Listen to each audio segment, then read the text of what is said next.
الحمد لله وكفى وسلام على عباده الذين اصطفى أما بعد أعوذ بالله من الشيطان الرجيم بسم الله الرحمن الرحيم يا أيها الذين آمنوا اركعوا واسجدوا واعبدوا ربكم وافعلوا الخير لعلكم تفلحون. وقال تعالى يا أيها الذين آمنوا ادخلوا في السلم كافة. سبحان ربك رب العزة عما يصفون وسلام على المرسلين والحمد لله رب العالمين. اللهم صل على سيدنا محمد وعلى آل سيدنا محمد وبارك وسلم. اللهم صل على سيدنا محمد وعلى آل سيدنا محمد وبارك وسلم.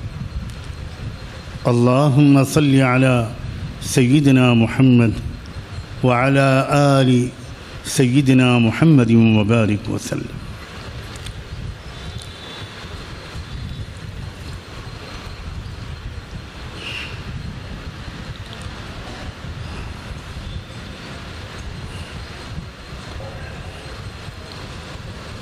اسلام کی تعلیمات کے دو بنیادی حصے ہیں.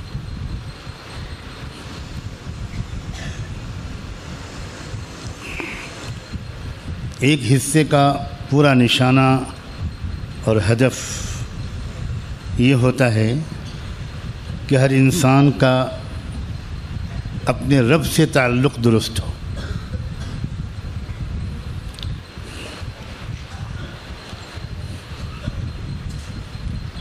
اور دوسرے حصے کا مقصد یہ ہوتا ہے کہ ہر انسان کا دوسرے انسانوں اور دوسری مخلوقات کے ساتھ تعلق درست ہو.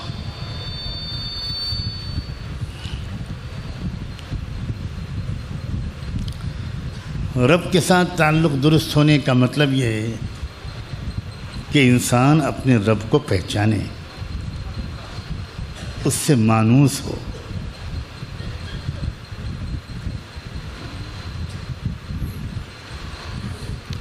اس کی عظمت اور ادب اور احترام اور خوف، اس کے غصے اور پکڑ اور سزا سے ڈر، یہ اس کے دل دماغ میں بیٹھ جائے.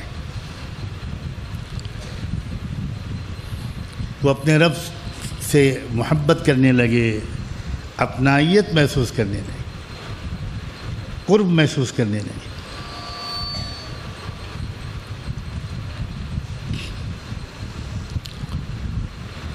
اپنے رب کی یاد سے اس کے دل کو سکون ملنے لگے. اپنی تمناؤں کو، اپنی ضرورتوں کو بڑے یقین کے ساتھ اپنے رب کے سامنے بار بار رکھنے کی اس کی عادت پڑ جائے. یہ ہے رب سے تعلق کے درست ہونے کی علامتیں.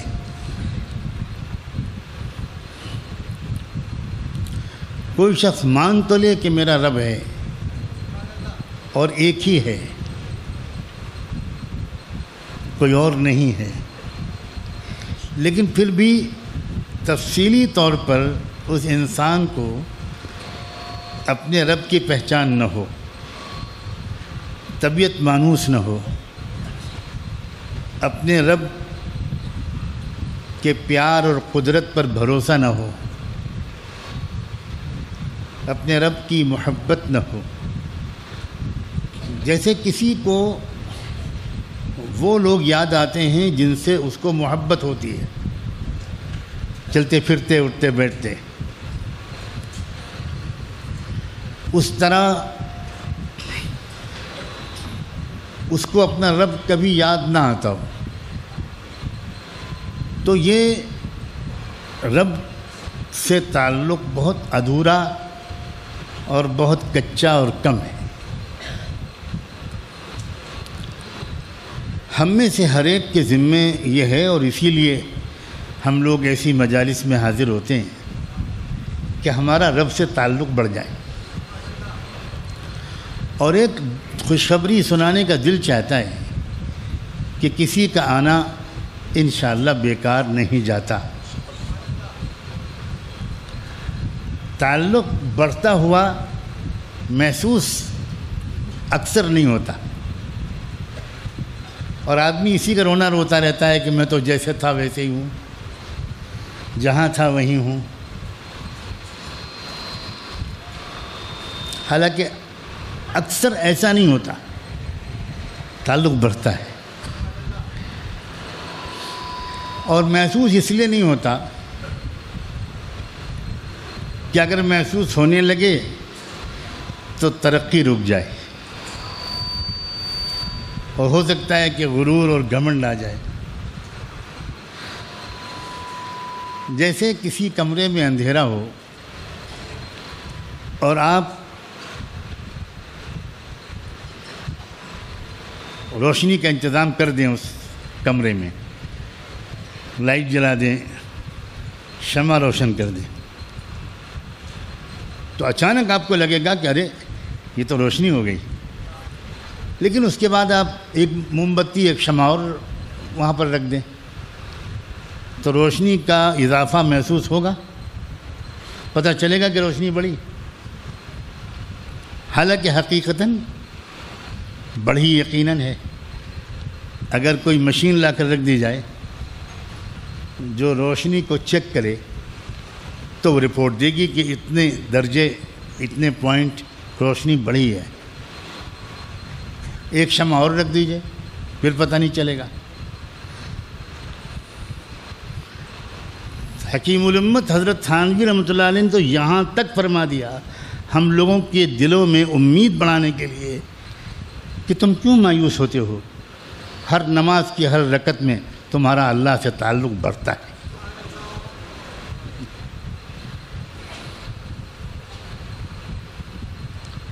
اور حضرت گنگوئی رحمۃ اللہ علیہ نے تو اور اس سے آگے بڑھ کر اچانک ایک دن تہجد کی نماز میں اپنے حجرے سے، کوٹری سے نکل کر باہر آئے، اور خانقاہ میں جو لوگ اصلاح و تربیت کے لیے ٹھہرے ہوئے تھے، تہجد پڑھ رہے تھے، ذکر کر رہے تھے، دعا مانگ رہے تھے، اچانک انہوں نے ایک بات ان سے کہی کہ سن لو، غفلت کے ساتھ بھی اللہ کا نام لینا اثر اور فائدے سے خالی نہیں رہتا،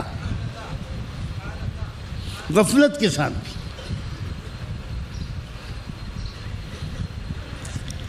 تو اللہ سے تعلق اپنا بڑھے، اس کی کوئی انتہا نہیں ہے، کہیں پر آ کر ہم کو ٹھہرنا نہیں ہے، بڑھاتے چلے جانا ہے، بڑھاتے چلے جانا ہے، بڑھانے کی کوشش کرنی ہے، ہمیشہ اپنے اندر کمی محسوس کرنا ہے۔ ستاروں سے آگے جہاں اور بھی ہیں، ابھی عشق کے امتحان اور ہمیں بہت آگے جانا ہے، ہمیں اتنا آگے جانا ہے کہ ہم نماز پڑھیں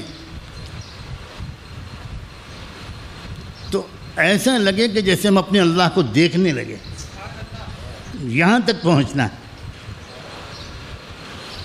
مرتبہ احسان اسی کو کہتے ہیں، اور سلوک و تصوف، ذکر و مناجات، صالحین کی صحبت، دینی مجلسوں میں حاضری، اس کا مقصد یہ ہے کہ ہمیں اسلام پر پورا عمل نصیب ہو، ایمان کی حقیقت بھی نصیب ہو، اور احسان کا مرتبہ بھی نصیب ہو جائے۔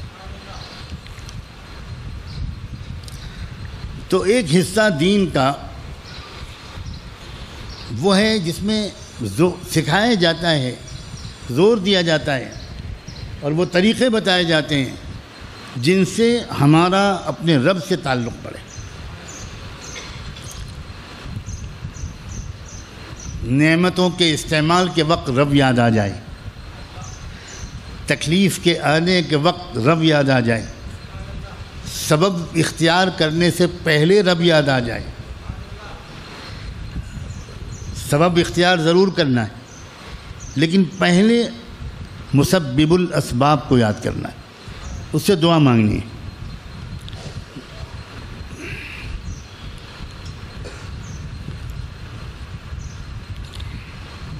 ہر ایمان والے کے ذمہ ہے یہ، ہر مرد اور عورت کے ذمہ ہے جو اپنے رب سے تعلق میں اضافے کی کوشش کرے، وہ دعا مانگنا سیکھے، مناجات کرنا سیکھے، اللہ پر توکل کرنا سیکھے، اللہ پر بھروسہ کرنا سیکھے، اللہ سے اچھی امید کرنا سیکھے، اچھا رکوع، اچھے سجدے کرنا سیکھے۔ یا ایھا الذین آمنوا ارکعوا واسجدوا۔ دیکھو یا ایھا الذین آمنوا، اس کا سب سے پہلے مخاطب کون تھے؟ علماء بیٹھے ہیں، بتائیں۔ صحابہ کرام سب سے پہلے ایمان لانے والے، اور اللہ تعالیٰ ان سے کہہ رہا ہے اے محمد کے صحابہ اور صحابیات اور اہل بیت، رکوع کیا کرو، سجدے کیا کرو۔ کیا وہ نماز نہیں پڑھتے تھے؟ لیکن یہ ہے انداز کہ اور آگے بڑھو، اور ٹھہرو مت، اور آگے بڑھو۔ اب تم نے فرض نمازیں شروع کی، اب ذرا اور آگے بڑھو، کچھ سنتیں بھی پڑھو، کچھ نفلیں بھی پڑھو، تہجد بھی پڑھو، رکوع کرو، سجدے کرو،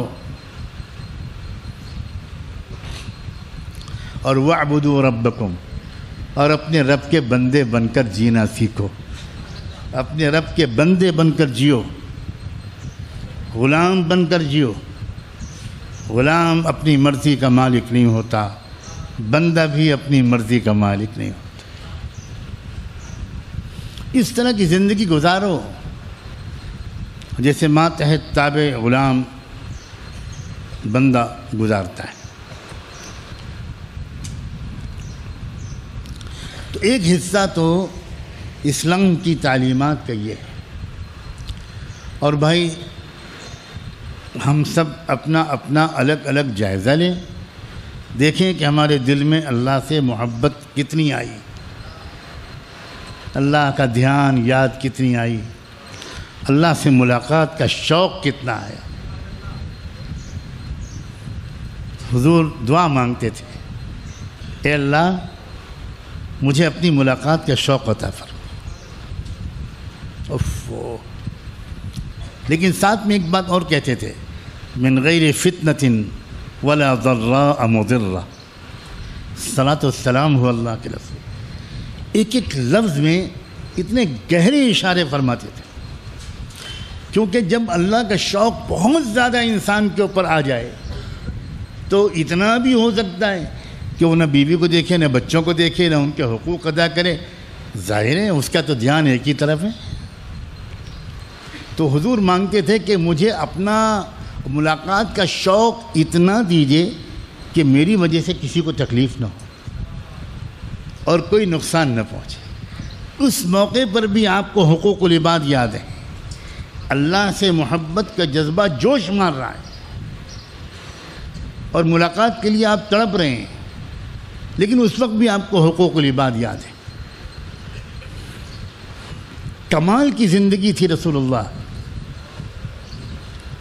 یہ ربیع الاول کا مہینہ ہے، اس کے آخری دن ہے، اور ربیع الاول کا مہینہ ایسا مہینہ ہوتا ہے کہ اس میں رحمت دو عالم صلی اللہ علیہ وسلم کی یاد بہت بڑھ جاتی ہے۔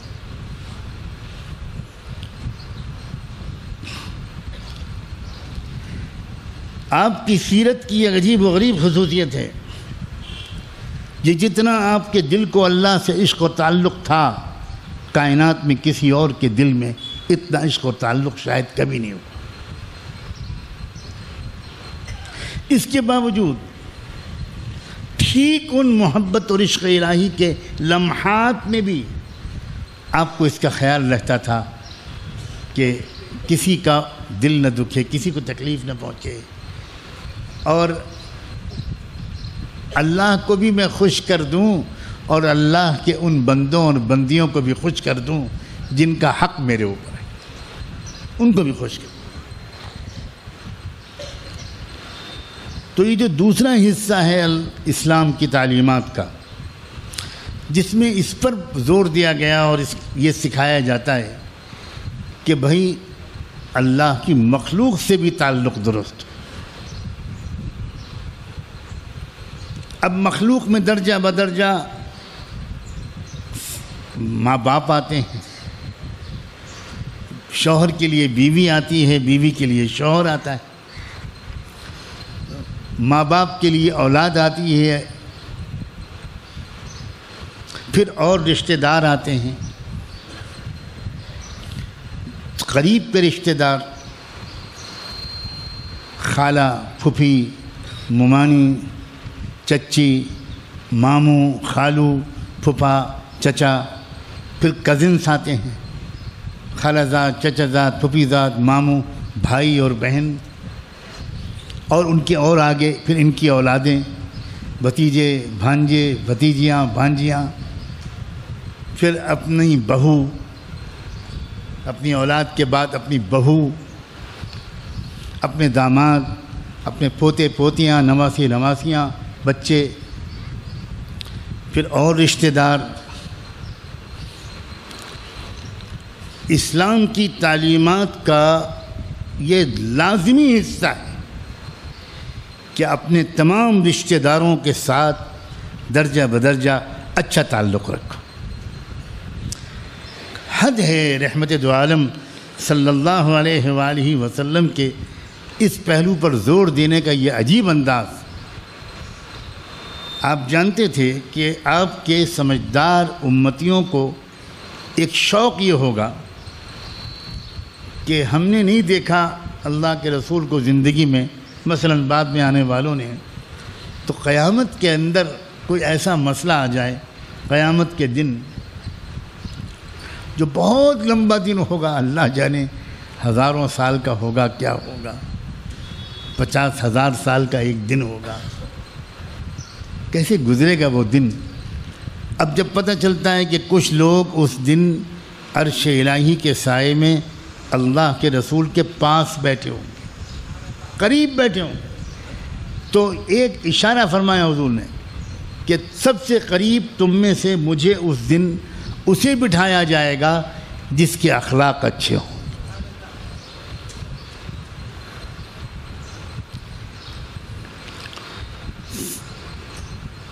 اور انسان کے اخلاق کی اصل پہچان گھر سے باہر بہت کم اور گھر سے باہر، گھر کے اندر زیادہ ہوتی ہے۔ بہت سے لوگ ایسے ہیں جو باہر خوش اخلاق نظر آتے ہیں، لیکن گھر میں وہ غصے بر ہوتے ہیں، چڑچڑے ہوتے ہیں، اس سے جھگڑا، اس سے جھگڑا، اس پر غصہ، اس سے قطع تعلق، رشتہ داروں میں آپس میں کچھ انبن ہو ہی جاتی ہے۔ یہ بھی اللہ تعالیٰ کی طرف سے شاید تربیت کا ایک حصہ ہے کہ کوئی بھی ایسا شخص شاید نہ ہو جس کے سارے رشتہ دار بہت اچھے مزاج کے۔ ایک آدھ رشتہ دار تو پٹھان ہوتا ہے نا، خدا کرے آپ میں جتنے پٹھان ہوں وہ بہت ناراض نہ ہوں۔ ایک آدھ رشتہ دار تو بڑے کا گوشت زیادہ کھاتا ہے، مرچ مسالے زیادہ کھاتا ہے۔ ایک آدھ رشتہ دار تو شاہ جلالی ہوتا ہے۔ اصل مسئلہ ہے اس سے تعلق کے اچھے رکھ کے دکھاؤ۔ آپ کی جو خالہ بہت پیار کرتی ہیں اور آپ کو ہر ہفتے بریانی کھلاتی ہیں، زردہ کھلاتی ہیں، اور آپ جاتے ہیں تو بہت خوش ہوتی ہیں کہ ان سے اچھے تعلقات کوئی علامت نہیں ہے، وہ تو بریانی ہے، وہاں تو نیت پر زیادہ بھروسہ نہیں۔ لیکن اور کوئی ہو ذرا خطرناک، ان سے رکھو تعلقات اچھے، تب پتہ چلے گا کہ اخلاق بنے کہ نہیں بنے۔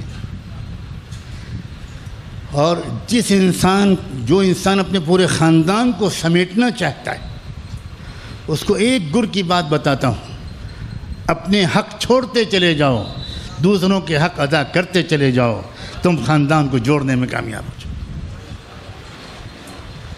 اس گر کی قیمت ہونی چاہیے تھی $50 لاکھ، جو مفت میں دے دیا میں نے. پتہ نہیں صحیح کیا کہ غلط کیا.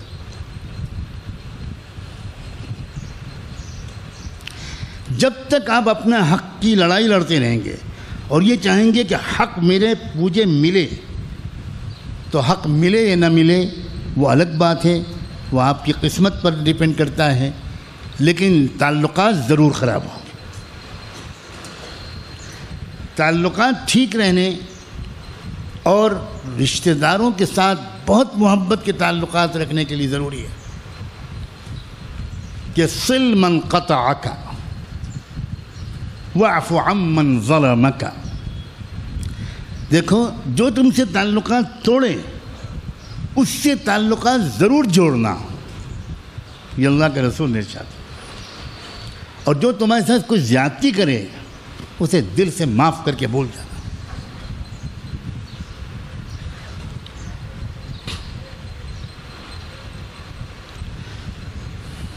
ادفع باللتی ہی احسن فإذا الذي بينك وبينه عداوة كأنه ولي حميم. برائی کا جواب بہتر سے بہتر اور بہترین طریقے پر دو.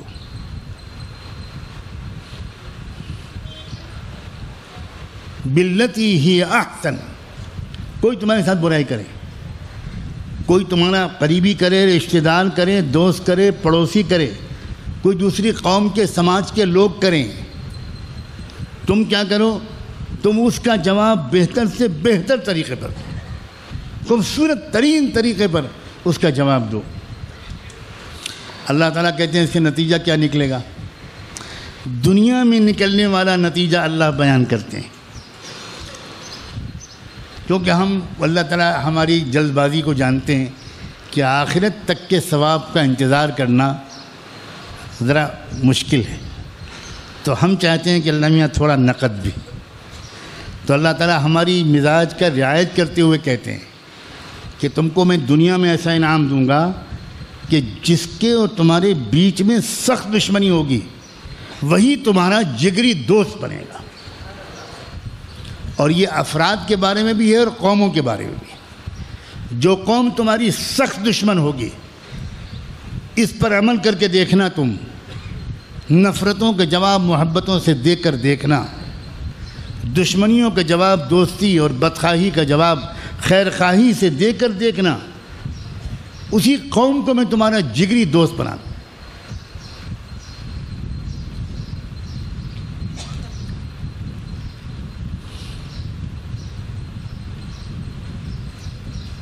دوسرا حصہ ہے اسلام کی تعلیمات کا، اور اس کی شروعات انسان کو اپنے گھر سے کرنی پڑے گی. کیونکہ اگر کوئی شخص جو ہے وہ باہر بہت اچھا اخلاق ہے، وہ سوشل ورک کر رہا ہے، وہ غریبوں کی خدمت کر رہا ہے،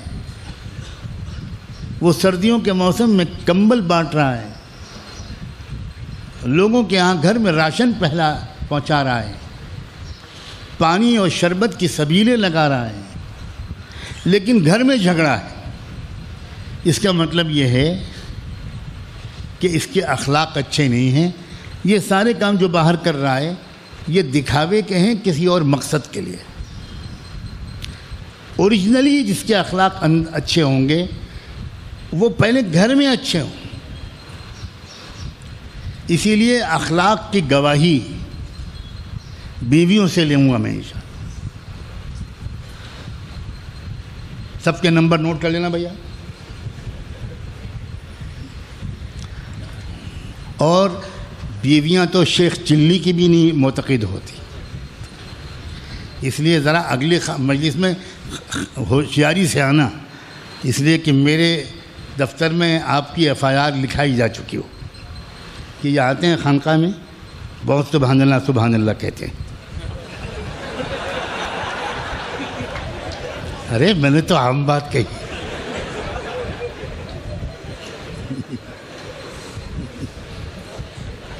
اللہ آپ کو ہمیشہ دنیا سے آخرت تک ہنستا مسکراتا رکھے. مومن کو جب دوسرا مومن خوش نظر آئے تو یہ دعا حضور نے سکھائی ہے، اضحک اللہ سنک. یہ دعا ہے کہ جب کوئی مسکراتا ہنستا نظر آئے تو دل سے یہ دعا دو کہ اللہ آپ کو ہمیشہ مسکراتا رکھے، دنیا سے آخرت تک ہمیشہ خوشیاں برستی رہیں.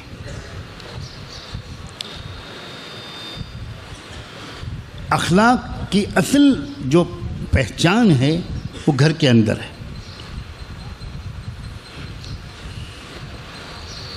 حضور نے فرمایا خیارکم فی الاسلام خیارکم لأہلہ، کہ تم میں سب سے اچھے اسلام والے وہ ہیں جو اپنے گھر والوں کے ساتھ بہت اچھے برتاؤ کے ساتھ رہتے ہیں.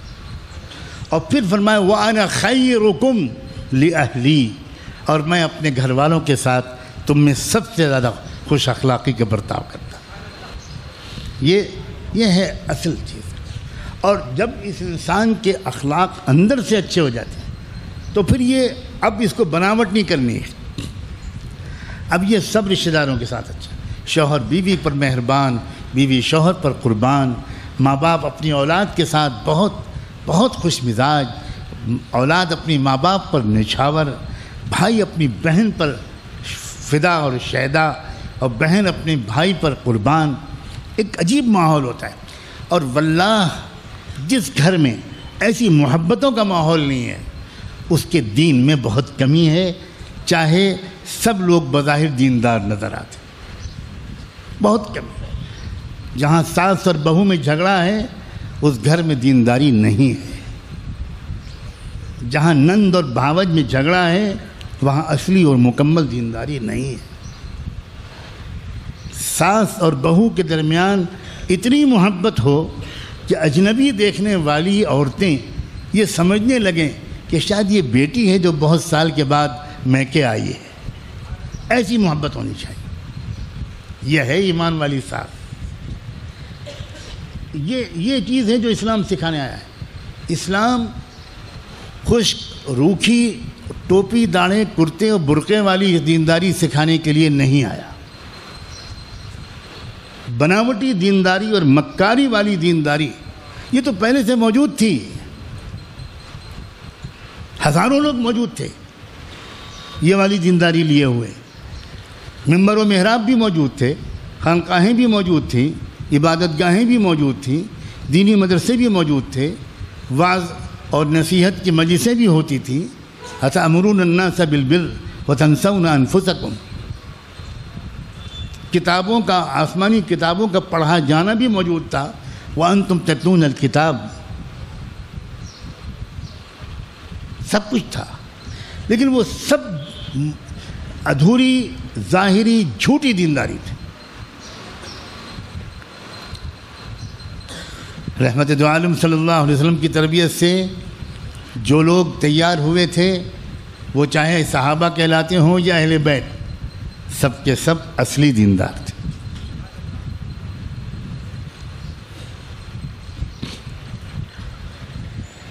ہمیں ان دونوں پہلوؤں سے اپنے آپ کو بہتر سے بہتر بناتے چلا جانا ہے. دونوں پہلوؤں سے، اللہ سے تعلق اور اللہ کی مخلوق سے، جس میں درجہ بدرجہ میں نے گنایا.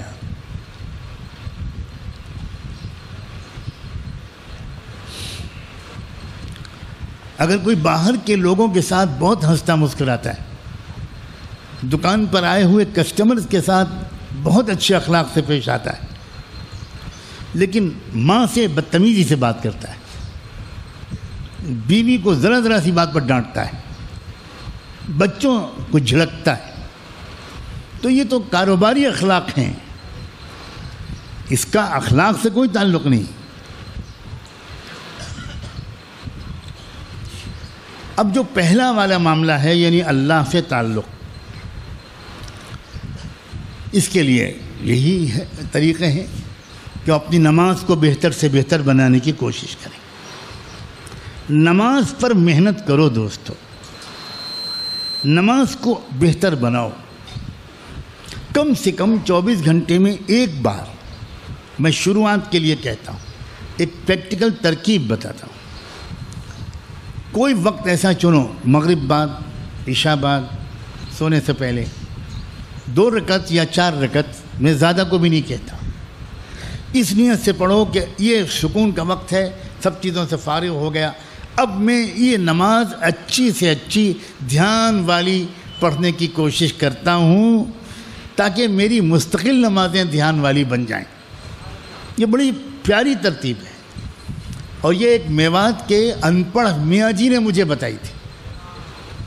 جماعت میں ساتھ نکلے، ان کو بہت اچھی نماز پڑھتے ہوئے دیکھا، تو میں نے ان سے پوچھا، بالکل نوجوانی تھی میری، بالکل نوجوانی تھی، میں نے ان سے پوچھا میاں جی نماز، یہ انہوں نے ترکیب بتائی کہ رات میں جب سارے اعمال جماعت کے پورے ہو جائیں، ہم لوگ جماعت میں نکلے ہوئے تھے، تو عشاء کے بعد سونے سے پہلے 2 رکعت نماز پڑھو، اس لیے کہ اللہ اب والی یہ نماز میں ایسی پڑھوں گا کہ ایک لمحے کے لیے غفلت نہ ہو، ایک لمحے کی.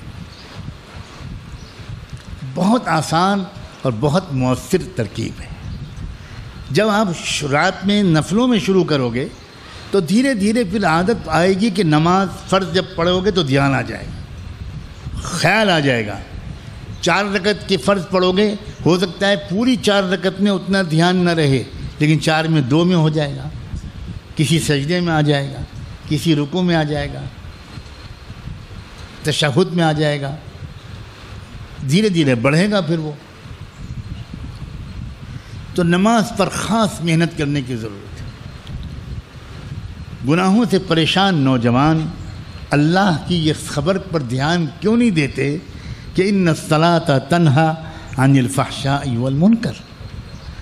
اللہ نے کہہ دیا کہ تم بے حیائی کے کاموں سے بچنا چاہتے ہو، اچھی نماز پڑھو. اللہ تعالیٰ کے بتائے ہوئے وظیفے سے بڑھ کر کسی پیر صاحب کا بتایا ہوا وظیفہ ہوگا، یہ اللہ کا بتایا ہوا نسخہ ہے بھائی. تو نماز پر توجہ دینا. ہمارے رکوع اور سجدے بہتر ہوں.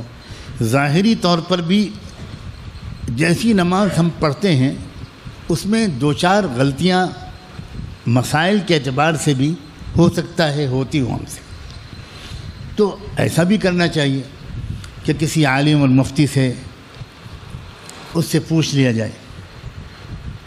یہاں آتے ہیں آپ لوگ، کچھ لوگ ایک دن پہلے آ جاتے ہیں، کچھ لوگ ایک دن بعد تک رکتے ہیں، تو اس موقع میں فائدہ اٹھانا چاہیے.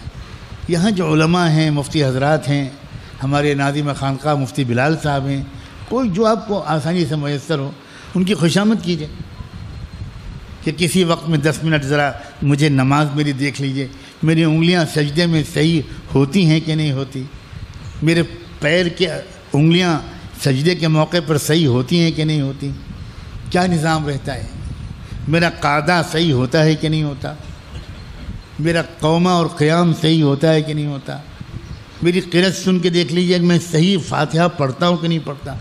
یہ کرنا چاہیے بجائے اس کے کہ وقت ضائع ہو. تو ظاہری اعتبار سے بھی نماز کو بہتر بنانا اور پھر دھیان کے اعتبار سے بھی نماز کو بہتر بنانا. پھر ذکر، جن لوگوں کو اگر وہ کسی سے بیعت ہیں ان کو ان کے مشائخ نے ذکر کے جو طریقے بتائے ہیں اس طریقے پر ذکر کی پابندی کرنے سے بندے کا رب سے تعلق بہتر ہوتا ہے. بڑی مؤثر چیز ہے، بہت مؤثر چیز. وَلَذِكْرُ اللَّهِ أَكْبَرُ.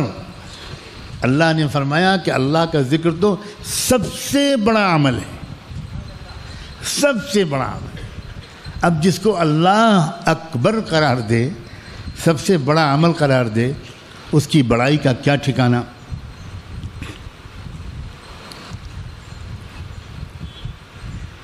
پھر اپنے رب سے اپنی ضرورتوں کو خود مانگنا. آج دوستو یہ بات مان لو، آج یہ بات تو سب مان کر جائیں.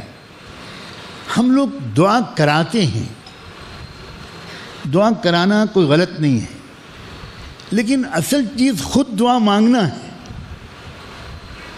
کبھی کبھی تو بعض بزرگوں نے کہا کہ لوگ دعا کرنے کے لیے کہتے ہیں، اور ایسا لگتا ہے کہ جب اس بندے کے لیے دعا کرو تو ایسا گمان ہوتا ہے کہ اللہ تعالیٰ کی طرف سے جواب ملتا ہے کہ وہ بندہ مجھ سے خود کیوں نہیں مانگتا؟ تم ہو کون اس کی سفارش کرنے والے؟ وہ خود تو مانگتا نہیں اور تم کو ڈاکیے کے طور پر کھڑا کر دیتا ہے۔ تو دوستوں، یہ غلطی مت کرو۔ اور اللہ نے یہ کہاں شرط لگائی ہے کہ دعا مانگنے والا ایسا ہو، چنا اور چنی ہو؟ یہ کہاں کہا اللہ نے؟ قربان جائیں اللہ تعالیٰ کی قدرت پر، رحمت پر، شفقت پر، پیار پر۔ اس نے اگر یہ کہا ہوتا کہ پہلے تم گناہ چھوڑو تب مجھ سے دعا مانگو، تب ہم اللہ سے دعا مانگتے ہوئے ڈر سکتے تھے۔ کمال ہے اللہ تعالیٰ نے کہا میں سب سے زیادہ خوش تو اپنے گنہگار بندے کے توبہ ہی سے ہوتا ہوں، اسی سے تو مجھے خوشی ہوتی ہے۔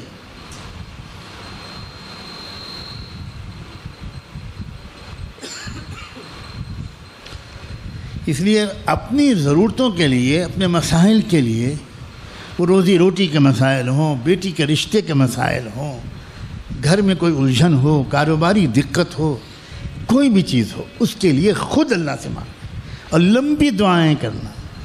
اس کا ایک فائدہ تو یہ ہوگا کہ دعا کے ذریعے سے آپ کی وہ ضرورت پوری ہوگی، اور اس سے بڑا فائدہ یہ ہوگا کہ اس دعا کے ذریعے آپ کو اللہ کا قرب حاصل، رب سے تعلق بڑھے گا۔ دعا اعلیٰ ترین درجے کی عبادت ہے۔ آپ چاہے دکان مانگیں اللہ سے، آپ روزی روٹی مانگیں، آپ کاروبار مانگیں، آپ دنیاوی کوئی چیز مانگیں، اللہ تعالیٰ سے صرف جنت نہ مانگیں، 28 کروڑ روپے بھی مانگیں۔ آپ پوچھیں 28 کروڑ کیوں؟ کوئی حضرت کو پارٹنرشپ کرنی ہے۔ ایک صاحب تھے جو کعبے کے سامنے بیٹھے ہوئے اور بڑے وجد اور کیفیت کے ساتھ اللہ سے مانگ رہے تھے کہ اللہ 28 کروڑ روپے دے دیجیے، اللہ بڑی دور سے آیا ہوں، یہ آپ کا دربار ہے، کعبے کا واسطہ 28 کروڑ روپے دے دیجیے۔ تو میرے جیسا کوئی مولوی پاس میں بیٹھا تھا، ان کی بدقسمتی تھی، تو اس نے ٹوکا کہ کیا بدتمیزی بے ادبی کر رہا ہے، اللہ سے بات کر رہا ہے یا بینک مینیجر سے بات کر رہا ہے، 28 کروڑ روپے دے دیجیے۔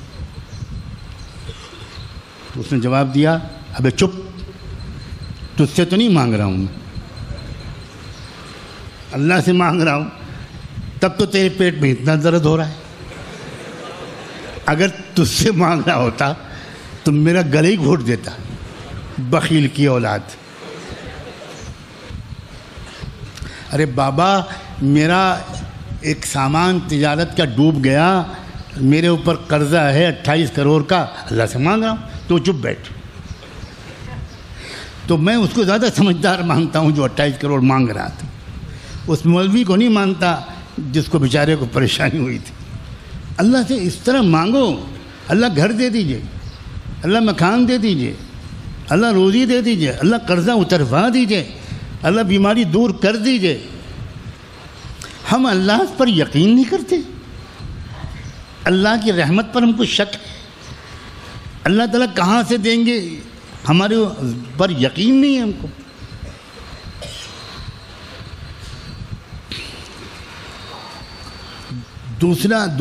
دوسری قومیں جو شرک میں مبتلا ہوئیں، اس کی وجہ بتاؤں، بہت اہم بات ہے یہ۔ قومیں جو شرک میں مبتلا ہوئیں، شیطان نے ان کے عام لوگوں سے آ کر یہ کہا کہ دیکھو تم گناہوں میں لت پت ہو، اللہ سے براہ راست مانگنے کی غلطی مت کرنا، تمہاری حیثیت ہی ہے، تم گنہگار ہو، اور اللہ جبار و قہار ملک الملوک ہے، اس سے نہ مانگنا۔ تمہارا منہ نہیں ہے، زبان نہیں ہے کہ تم اللہ کے سامنے ہاتھ پھیلا سکو اور زبان کھول سکو۔ تب بیچارہ ڈر گیا کہ ہاں بھائی واقعی ہم گنہگار ہیں، سچ بات ہے، تو کریں کیا؟ اس نے کہا کہ یہ جو بزرگ ہستیاں ہیں نا، ان بزرگ ہستیوں سے مانگو، ان کے ہاں اتنا سخت معیار نہیں ہے، اور یہ ایسی ہیں کہ یہ اللہ میاں سے جس کی سفارش کر دیتے ہیں اللہ میاں ان کی سفارش ٹھکراتے نہیں، یہ اللہ کے بڑے مقرب بندے ہیں۔ تو ان بزرگوں کا نام لیا جن بزرگوں کے عقیدت اس ملک میں پھیلی ہوئی تھی۔ ہر علاقے کے اندر کچھ اولیاء اللہ گزرتے ہیں، کچھ صالحین ہوتے ہیں، تو ان شیطان نے اس راستے سے ان کو اللہ سے مانگنے سے ہٹایا، اور اللہ سے مانگنے سے ہٹاتے ہٹاتے ان کو اللہ کے نیک بندوں سے مانگنے پہ لگا دیا۔ لیکن عنوان کیا اختیار کیا؟ تم گنہگار بہت ہو، اللہ سے مانگنے کا تمہارا منہ نہیں۔ کہیں شیطان ہمارے دل میں یہ وسوسے تو نہیں ڈال رہا ہے؟ یہ غلطی کرتے کرتے قومیں شرک میں پھنس گئیں، ہم بھی یہ غلطی کرتے کرتے اللہ سے کتنے دور ہو جائیں، اللہ کی پناہ۔ اس لیے اللہ سے مانگ۔ تو دعا نماز کے ساتھ میں جو بات پر زور دے رہا ہوں وہ یہ کہ دعا مانگنا، لمبی دعا مانگنا، اپنی دنیاوی ضروریات بھی مانگنا، ایمان پر خاتمہ مانگنا، صحت اور عافیت مانگنا، بیماریوں سے شفا مانگنا، آخرت مانگنا، دنیا مانگنا۔ ربنا آتنا فی الدنیا حسنہ وفی الآخرۃ حسنہ وقنا عذاب النار۔ دعاؤں کی ترکیبیں بتائیں اللہ کے رسول۔ ایک ترکیب یہ بتائی کہ اگر تم کو زندگی میں کسی نیکی کی توفیق ملی ہو، اور کوئی انسان ایسا نہیں ہوتا جس کو کبھی نہ کبھی کسی نیکی کی توفیق مل نہ چکی ہو، ہر گنہگار سے گنہگار انسان کی زندگی میں کچھ نیکیاں ہوتی ہیں۔ اس نے کسی غریب کے آنسو پوچھ دیے، کسی نابینا کو سڑک پار کرا دی، بس اتنی نیکی۔ کسی کو بس پہ چڑھا دیا، ریل پہ چڑھا دیا، کسی کے لیے سیٹ چھوڑ دی، کسی کو پانی پلا دیا، کچھ کر دیا۔ جیسی بھی نیکی ہو اللہ کے حضور میں اس نیکی کا واسطہ پیش کرو، اور یہ کہو کہ اللہ آپ کی توفیق سے مجھ گنہگار کو بھی ایک نیک کام کرنے کی توفیق ملی تھی۔ فلاں وقت ایسا ہوا تھا کہ میں اپنی ماں کو بیمار دیکھ کر پریشان ہو گیا تھا، کوئی سواری نہیں تھی، میں کندھے پر بٹھا کر ماں کو حکیم ڈاکٹر کے پاس لے گیا تھا، ماں کے میں نے سر میں تیل بھی لگایا تھا، ماں کے پیر بھی دبائے تھے۔ اللہ، ماں کی خدمت آپ کو بہت پسند ہے، اس نیکی کا واسطہ دیتا ہوں، آج اس مشکل سے مجھے چھٹکارا دے دیجیے۔ یہ سب طریقے اللہ کے رسول نے بتائیں۔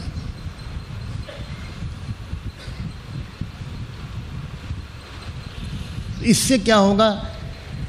دعا قبول ہوگی، ضرورت پوری ہوگی۔ دعا کئی شکلوں میں قبول ہو سکتی ہے، لیکن ایک فائدہ تو بالکل یقینی ہے، اور وہ یہ کہ رب سے تعلق ہمارا بڑھ جائے، رب سے تعلق بڑھ جائے۔ اب دوسری چیز یہ ہے، اسلام کی تعلیمات کا دوسرا حصہ، کہ ساری مخلوق کے ساتھ ہمارا تعلق اچھا ہو۔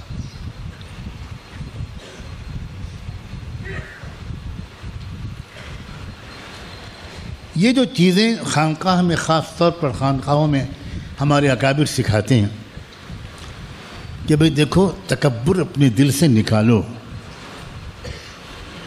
بدگمانی چھوڑو، کسی سے بدگمانی مت کیا کرو، غصے پر قابو پانا سیکھ لو،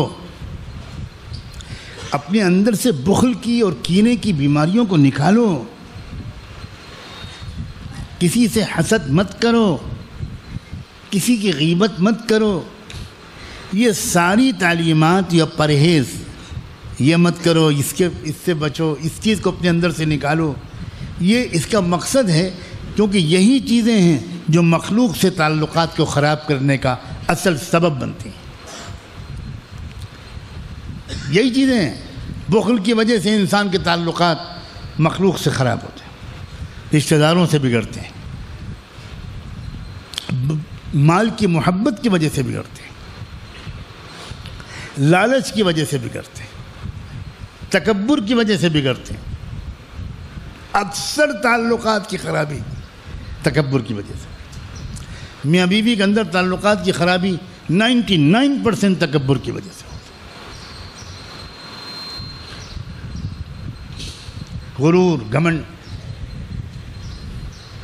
اپنے کو بہتر سمجھنا، کسی دوسرے کو حقیر سمجھنا، کسی دوسرے پر شک کرنا، بدگمانی کرنا، منفی سوچ، نگیٹو تھنکنگ، یہ چیزیں ہیں جو تعلقات کو خراب کرتی ہیں۔ اور اسی لیے کہتے ہیں کہ بھائی ان چیزوں سے اپنے کو نکالو، سخاوت پیدا کرو، ہمدردی پیدا کرو، خیر خواہی کا مزاج بناؤ۔ حد یہ ہے کہ جو تمہارا برا چاہے، تمہارا خیر خواہی کا مزاج اتنا پختہ ہونا چاہیے کہ تم اس کا بھی دل سے بھلا چاہو۔ یہ اخلاق ہے۔ اخلاق صرف دکھاوے کی مسکراہٹ کے ساتھ ملنا نہیں ہے۔ اخلاق کسی کو بزرگ سمجھ کر اس کے ہاتھ چومنا نہیں ہے۔ یہ اکثر تو مکاری ہوتی ہے، اکثر مکاری ہوتی ہے۔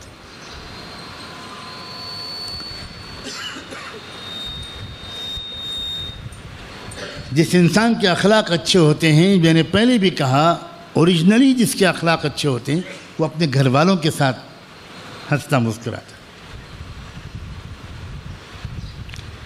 اب جس کے اخلاق اچھے ہوں گے اور جس کے مزاج میں خیر خواہی ہو، انی لکم ناصح امین ولکن لا تحبون الناصحین۔ واہ! ایک طرف نبی اپنی قوم سے یہ کہہ رہے ہیں کہ میں تمہارا بے حد خیر خواہ اور دیانتدار اور ایماندار، ایمانداری سے جو تمہاری بھلائی کی باتیں ہیں وہ چاہتا ہوں، اگرچہ میں جانتا ہوں کہ تم خیر خواہوں کو پسند نہیں کرتے، تو جو خیر خواہی نہیں کرتا اس کے لیے بھی خیر خواہ ہونا، یہ وہ اخلاق تھے جن سے اسلام پھیلا تھا۔ اسلام جو پھیلا تھا وہ مخلوق کے ساتھ اچھے تعلقات کے نتیجے دیکھ کر پھیلا تھا، عبادات دیکھ کر اسلام نہیں پھیلا تھا۔ اسلام پھیلا تھا اخلاق دیکھ کر، کیونکہ مخلوق کا جو واسطہ پڑتا ہے وہ اخلاق والا پڑتا ہے۔ اور وہ قومیں جو بہت بڑی دشمن تھیں، ٹوٹ پڑی تھیں مسلمانوں پر، اور سیاسی اور عسکری طاقت ان کی بہت زیادہ تھی، اور اس لیے انہوں نے سیاسی اور عسکری طاقت کی حکومتوں کو شکست دی تھی، ملکوں پر قبضہ کر لیا، مسلم ملکوں پر قبضہ کر لیا، خون کی ندیاں بہا دی۔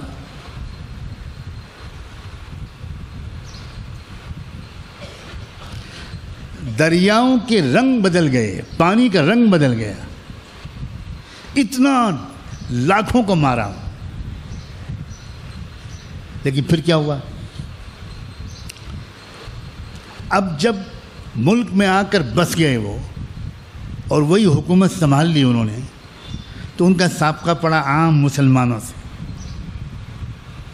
جو بگاڑ آیا تھا وہ زیادہ آیا تھا حکام کے طبقے میں، عیاش مالداروں کے طبقے میں، ان میں بگاڑ آیا تھا، لیکن عام لوگ بہت نیک صالح، بھولے بھالے، پاک دامن اور اچھے لوگ تھے۔ عام لوگوں سے جب سابقہ پڑا تو وہ قومیں جو حکومتوں کو ہرا چکی تھیں وہ عوام کے اخلاق سے ہار گئیں۔ فاتح قومیں مفتوح بن گئیں۔ جو دلوں کو فتح کر لے وہی فاتح زمانہ۔ اور آج آپ کو حیرت ہوگی، اور میری بیٹیاں اور بہنیں اگر اس بات کو سن رہی ہوں تو میں ان کو خاص طور پر متوجہ کرنا چاہتا ہوں کہ وہ وحشی تاتاری بربریت کی علمبردار قومیں قوم جس نے مسلمانوں پر، عالم اسلام پر، بغداد پر، پائے تخت بغداد پر حملہ کر کے اینٹ سے اینٹ بجا دی تھی، خون کی ندیاں بہا دی تھیں، ان حکمرانوں کے دل بدلنے کا کام مسلمانوں کی پاک دامن بیٹیوں نے کیا، عورتوں نے کیا۔ یہ تاریخ کا عجب قصہ ہے۔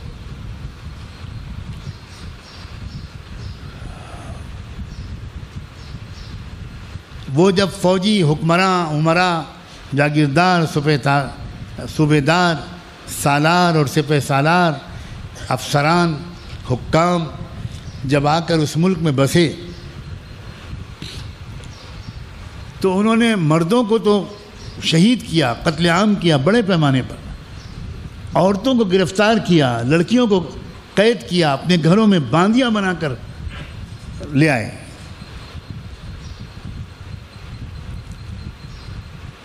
یہ عورتیں اور یہ لڑکیاں اکثر تقوی والی تھیں، پاک دامن تھیں۔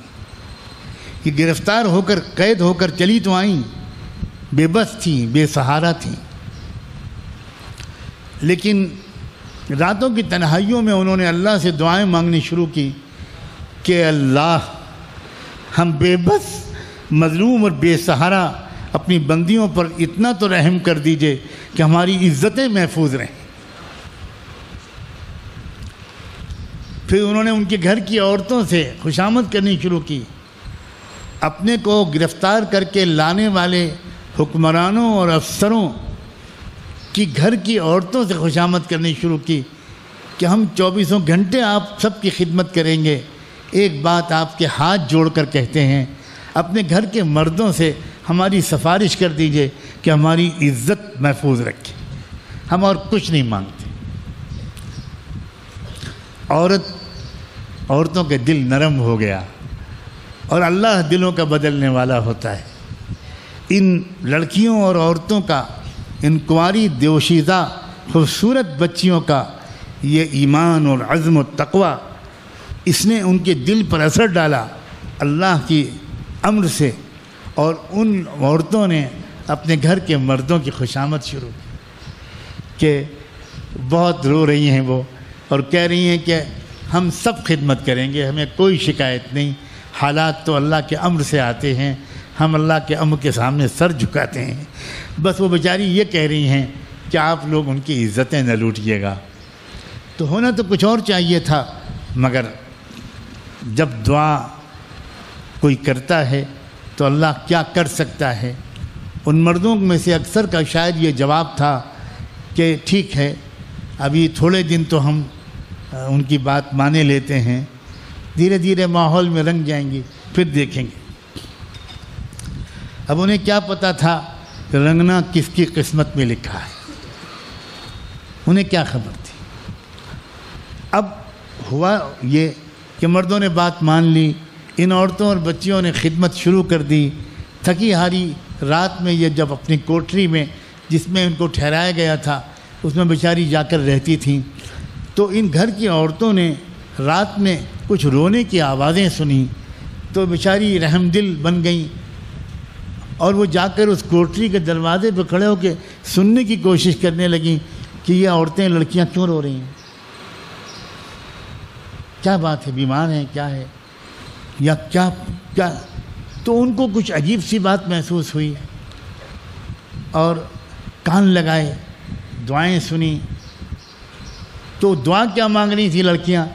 اللہ اتنا بڑا احسان اس گھر کے مالک نے کیا ہے، اتنے دن ہو گئے آج تک میری عزت نہیں لوٹی، احسان کے بدلے میں احسان کرنا آپ ہمیشہ پسند کرتے ہیں، میں تو ایک باندی ہوں، مظلوم اور قیدی ہوں، میں ان پر کیا احسان کر سکتی ہوں، اس احسان کے بدلے اپنے خزانے کی سب سے قیمتی نعمت اللہ اس گھر کے مرد کو دے دیجئے، ایمان دے دیجئے، ہدایت دے دیجئے۔ اللہ، اب وہ عورت حیران رہ گئی، یہ کون لڑکیاں ہیں بھائی، ان کی کیا تربیت ہوئی ہے؟ نہ یہ جہنم کی بد دعا کر رہی ہیں، نہ آزادی کی دعا کر رہی ہیں، یہ کیا اونچی سوچ ہے۔ پھر دوسری رات میں، پھر تیسری رات میں، یہاں تک کہ رہا نہ گیا تو تو اس عورت نے دروازہ کھٹکھٹایا، گھر کی مالکہ نے، اور وہ ساری ڈرتے ڈرتے آنسو پوچھ کر دروازہ کھولا۔ اب وہ مالکن کو سامنے دیکھ کر وزیر کی بیوی، جنرل کی بیوی، افسر کی بیوی، وہ گھبرا گئی۔ جی سرکار، جی کیا حکم ہے؟ حکم نہیں ہے، بیٹھو بیٹھو، ادھر بیٹھو۔ تم بچہ کیا مانگ رہی تھی؟ نہیں کچھ نہیں، بس وہ نہیں ڈرو مت، میں کئی دن سے سن رہی ہوں۔ اب اس نے کہا کہ مالکن اور کیا میں کہہ سکتی ہوں، اتنا بڑا احسان ہے، وہ کچھ بھی کر سکتے تھے، میں تو کچھ بھی نہیں کر سکتی تھی، میں اللہ سے یہ مانگ رہی ہوں ان مالک کے احسان کے بدلے اپنے خزانے کے سب سے قیمتی دولت کو ان کے نشاور کر دیجئے۔ تو اس نے پوچھا بیٹا اللہ کے خزانے کی سب سے قیمتی دولت کیا ہوتی ہے؟ تو اس عورت نے کہا ایمان ہوتا ہے۔ تو اچھا سنو، ایسا کرو مجھے ایمان سکھا دو۔ اب وہ عورت لڑکی حیران، مالکن نہیں بیٹا میں کسی سے نہیں کہوں گی، تم مجھے ایمان سکھا دو، ان کی باری کب آئے گی میں نہیں جانتی، لیکن مجھے ایمان سکھا دو۔ میں دیکھ رہی ہوں کہ تم کتنی پاک دامن ہو، کتنی ایماندار ہو، آج تک تم نے ایک پھل کا چھلکا بھی اپنی جگہ سے الگ نہیں کیا، اب جو تم دعا میں مجھے ایمان۔ چنانچہ چپکے سے اس کمزور قیدی گرفتار لڑکی نے اپنی اندھیری کوٹری میں بیٹھ کر اس کروڑ پتی ارب پتی افسر کی بیوی کو کلمہ پڑھایا اور کہا مالکن اس کو ابھی چھپایا رکھنا۔ ہاں میں سب سمجھتی ہوں، میں بالکل ظاہر نہیں کروں گی۔ ایک دو تیسرے افسر کے ہاں بھی، چوتھے افسر کے ہاں بھی، پانچویں جنرل کے ہاں بھی، یہاں تک کہ گھر گھر ان افسران کے ہاں، جنرلوں کے ہاں، ان کے اخلاق کی وجہ سے، ان کی خدمت کی وجہ سے، ان کے سلیقے کی وجہ سے، اور رب سے تعلق کے مضبوط ہونے کی وجہ سے، اور مخلوق سے تعلق کے بہتر ہونے کی برکت سے عجب دور آیا کہ گھر گھر چپکے چپکے ایمان داخل ہو۔ اب کسی کو پتہ نہیں ہے، ہر ایک سمجھ رہا ہے میں نے اکیلے فیصلہ کیا، ہر گھر کے مرد اور عورت یہ سمجھ رہی ہے کہ میں اکیلا ایمان لایا ہوں، اب کسی کو بتانا نہیں ہے۔ یہاں تک کہ جب وہ وقت آیا تو پھر اللہ نے اسباب بنائے، اللہ بہانے بناتا ہے، اللہ اسباب بناتا ہے، کوئی تحریک اسباب نہیں بنا سکتی، اللہ اسباب بنا سکتی۔ چنانچہ سبب بنا، اس بادشاہ کا شہزادہ شکار کے لیے نکلا پورے قافلے کے ساتھ، اور شکاری کتوں کو لے کر نکلا۔ جب شہزادے کا قافلہ جاتا تھا تو بہت پہلے سے پورے جنگل کے راستے کو صاف کر دیا جاتا تھا، پورا صفائی ہو جاتی تھی، کسی بھی انسان کا اس راستے سے گزرنے پر پابندی لگ جاتی تھی، پوری سڑک خالی کر دی جاتی تھی۔ لیکن دیکھا کہ قافلے کے سامنے سے کوئی بزرگ شخصیت گزر رہی ہے، کوئی بڑے میاں گزر رہے ہیں۔ شہزادے کو غصہ آ گیا، اپنی سیکورٹی کے لوگوں کو اس نے ڈانٹا کہ یہ کیا ہے، یہ کیسے نکل آیا بوڑھا؟ کیونکہ سرکار ہم نے تو بہت محنت کی تھی، اعلان بھی کر دیا تھا، پکڑ کے لاؤ، گرفتار کر کے لاؤ اس کو۔ حکم ہو گیا، اس بابا کو، اس بزرگ کو گرفتار کر کے لایا گیا۔ شہزادے نے بڑے مذاق اڑانے کے لہجے میں کہا ایک بات پوچھنا چاہتا ہوں، جواب دو۔ جی فرمائیے، یہ بتاؤ کہ میں بہتر ہوں یا میرا کتا؟ ان بزرگ نے بہت ہی ادب کے ساتھ ٹھنڈے لب و لہجے میں جواب دیا، شہزادہ عالی مقام، اگر میری مغفرت ہو گئی اور اللہ نے بغیر جہنم میں بھیجے مجھے جنت میں بھیج دیا تب تو میں بہتر ہوں، ورنہ آپ کا کتا مجھ سے بہتر ہے۔ اب وہ حیران رہ گیا، یہ جواب سن کر اس کا سارا غصہ، تکبر، غرور، شاہی نخوت، پندار سب ختم ہو۔ اس نے کہا قریب لاؤ میرے، یہ بتائیے کہ آپ کو اتنے میرے سوال پر غصہ نہیں آیا؟ تو اس نے کہا کہ نہیں حضور، اللہ کے بندے اللہ کے بندوں پر غصہ نہیں کرتے، اللہ کے بندے اللہ کے بندوں کو معاف کرتے، اور اللہ کے بندے برائیوں کا جواب بھلائیوں سے دیتے۔ شہزادے نے کہا کہ یہ آپ کو کس نے سکھایا؟ یہ کہاں سے آپ کو حکمت کی باتیں معلوم ہیں؟ تو ان کا میرے نبی محمد الرسول اللہ صلی اللہ علیہ وسلم۔ بس شہزادے نے صرف اتنا کہا کہ ابھی میں آپ سے اتنا کہہ سکتا ہوں کہ جب کبھی آپ کو خبر ملے کہ اب میں بادشاہ بنا دیا گیا، مجھے شہنشاہی تاج پہنا دیا گیا، تو آپ ذرا میرے پاس آنے کی کوشش کیجیے گا، آئیے گا۔ بزرگ نے کہا کہ بہت اچھا۔ کچھ مدت کے بعد شہزادے کے والد بادشاہ کا انتقال ہوا، شہزادے کو بادشاہ بنایا گیا، اور ادھر کچھ مدت کے اندر ان بزرگ کا بھی انتقال ہو گیا، لیکن انہوں نے انتقال سے پہلے اس شہزادے کے نام ایک خط لکھ کر اپنے بیٹے کے حوالے کیا اور کہا بیٹا میں تو دنیا سے جا رہا ہوں، جب تم کو یہ خبر ملے کہ شہزادے بادشاہ بن گئے تو تم ان کے دربار میں جا کر اجازت لے کر میرا یہ خط ان کے حوالے کر دینا۔ بیٹے نے کہا بہت اچھا۔ آ گیا وہ وقت، شہزادے کے شر کی تاج پوشی ہو گئی اور ان کو خبر ملی بیٹے کو۔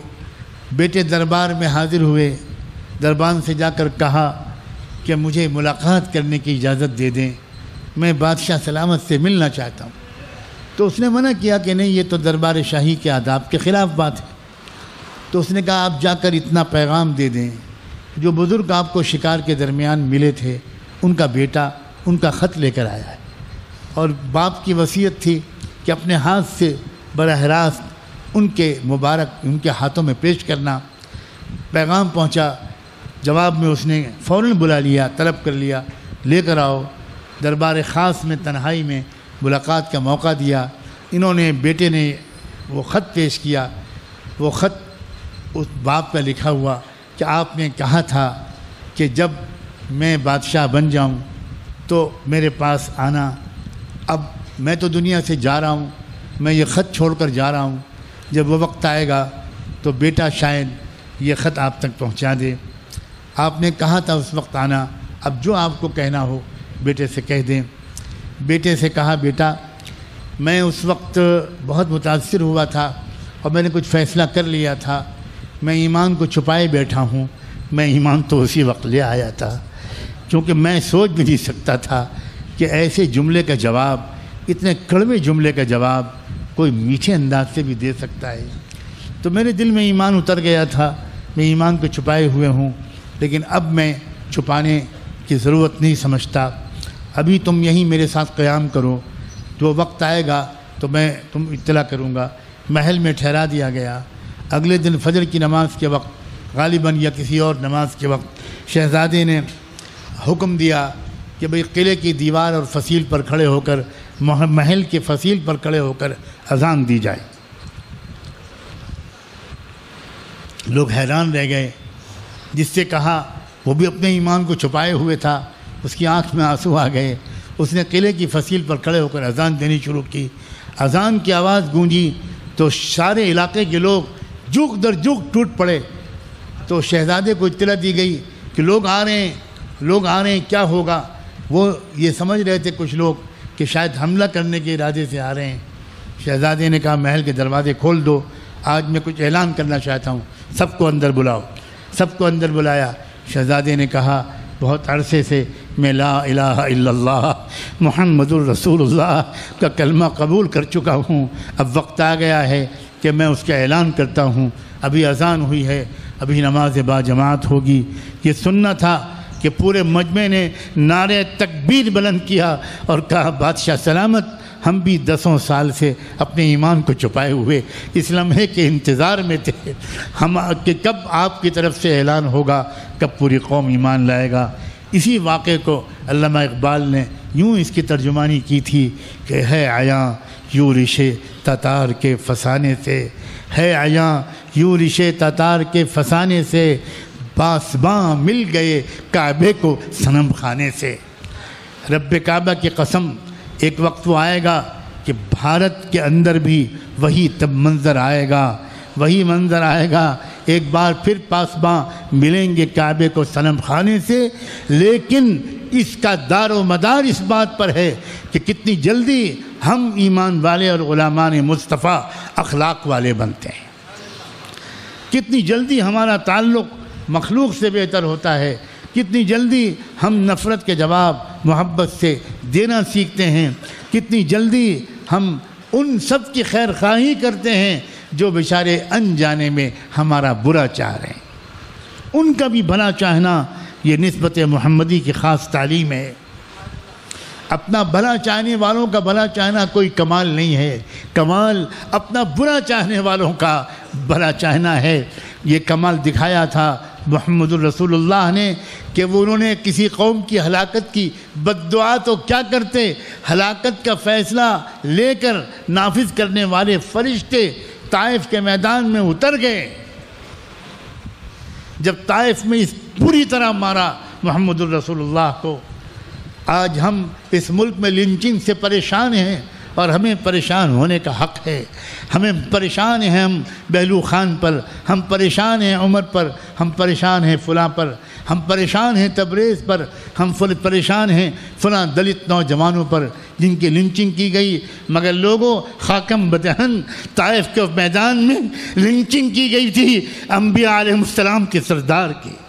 وہ تھی موب لنچنگ، سب سے خطرناک موب لنچنگ، ایسی موب لنچنگ جس پر تھرا گیا تھا آسمان، جس پر کبا گئے تھے فرشتے، اور ان فرشتوں نے اللہ کے دربار میں یہ خود کہنا شروع کر دیا تھا کہ اللہ کب تک ہم دیکھیں گے کہ آپ کے چہیتے محمد پر اس طرح موب لنچنگ ہوتی رہے، کب تک ہم دیکھیں گے؟ یہ آپ نے جو قوت و طاقت ہم کو دی ہے یہ کب استعمال ہوگی؟ اب اجازت دیجیے، ہم سے دیکھا نہیں جاتا، ہم جائیں اور ان ناہنجاروں کو تباہ کر کے رکھ دیں۔ قربان جائیں اللہ کی حکمت پر، اللہ نے ان کو منع کرنا مناسب نہیں سمجھا۔ اللہ چاہتا تو وہیں روک دیتا، مگر اللہ تو کچھ دکھانا چاہتا تھا کہ تم بہت کچھ جانتے ہو میرے فرشتوں، تم میرے محبوب کے اخلاق کو نہیں پہچانتے، تم میرے محبوب کو پہچانے نہیں ابھی تک، تم اس کی طرف سے بدلہ لینا چاہتے ہو جس کے دل میں بدلہ لینے کی خواہش کبھی پیدا ہی نہیں ہوتی۔ تم نہیں جانتے وہ تم اس کی طرف سے بدلہ لوگے، وہ تم سے ناراض ہوگا۔ جاؤ جاؤ جاؤ جاؤ، میری طرف سے اجازت ہے، دونوں طرف کے پہاڑوں کے درمیان ان لوگوں کو پیس کر رکھ دو۔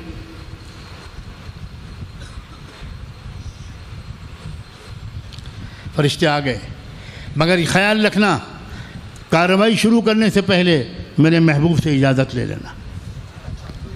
اللہ اکبر، کیا عالی مقام ہے آپ کا اے اللہ کے رسول، ہمیں اعتراف ہے کہ ہم آپ کو نہیں پہچانے۔ اللہ کہہ رہا ہے میرے حکم کی تعمیل تب کرنا جب میرا محبوب تم کو اجازت دے دے۔ معاملہ حقوق العباد کا ہے، میں دخل نہیں دوں گا، اس کا معاملہ ہے، جاؤ اس سے پوچھو۔ فرشتے آئے، اب ادھر اللہ کے رسول زخموں سے چور۔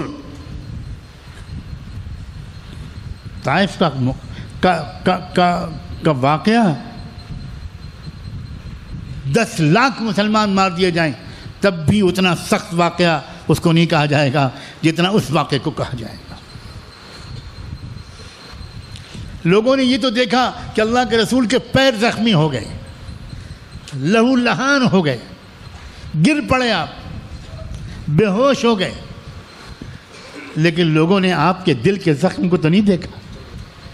پیروں کے زخم کو دیکھنا آسان ہے، دل کے زخم کو دیکھا اللہ نے، اور اسی لیے طائف کے واقعے کے فوراً بعد اللہ نے معراج کے سفر میں حضور کو بلایا۔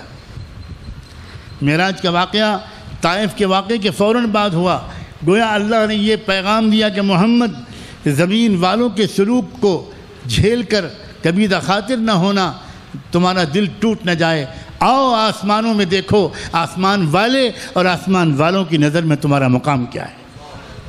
قاب قوسین یا ادنی۔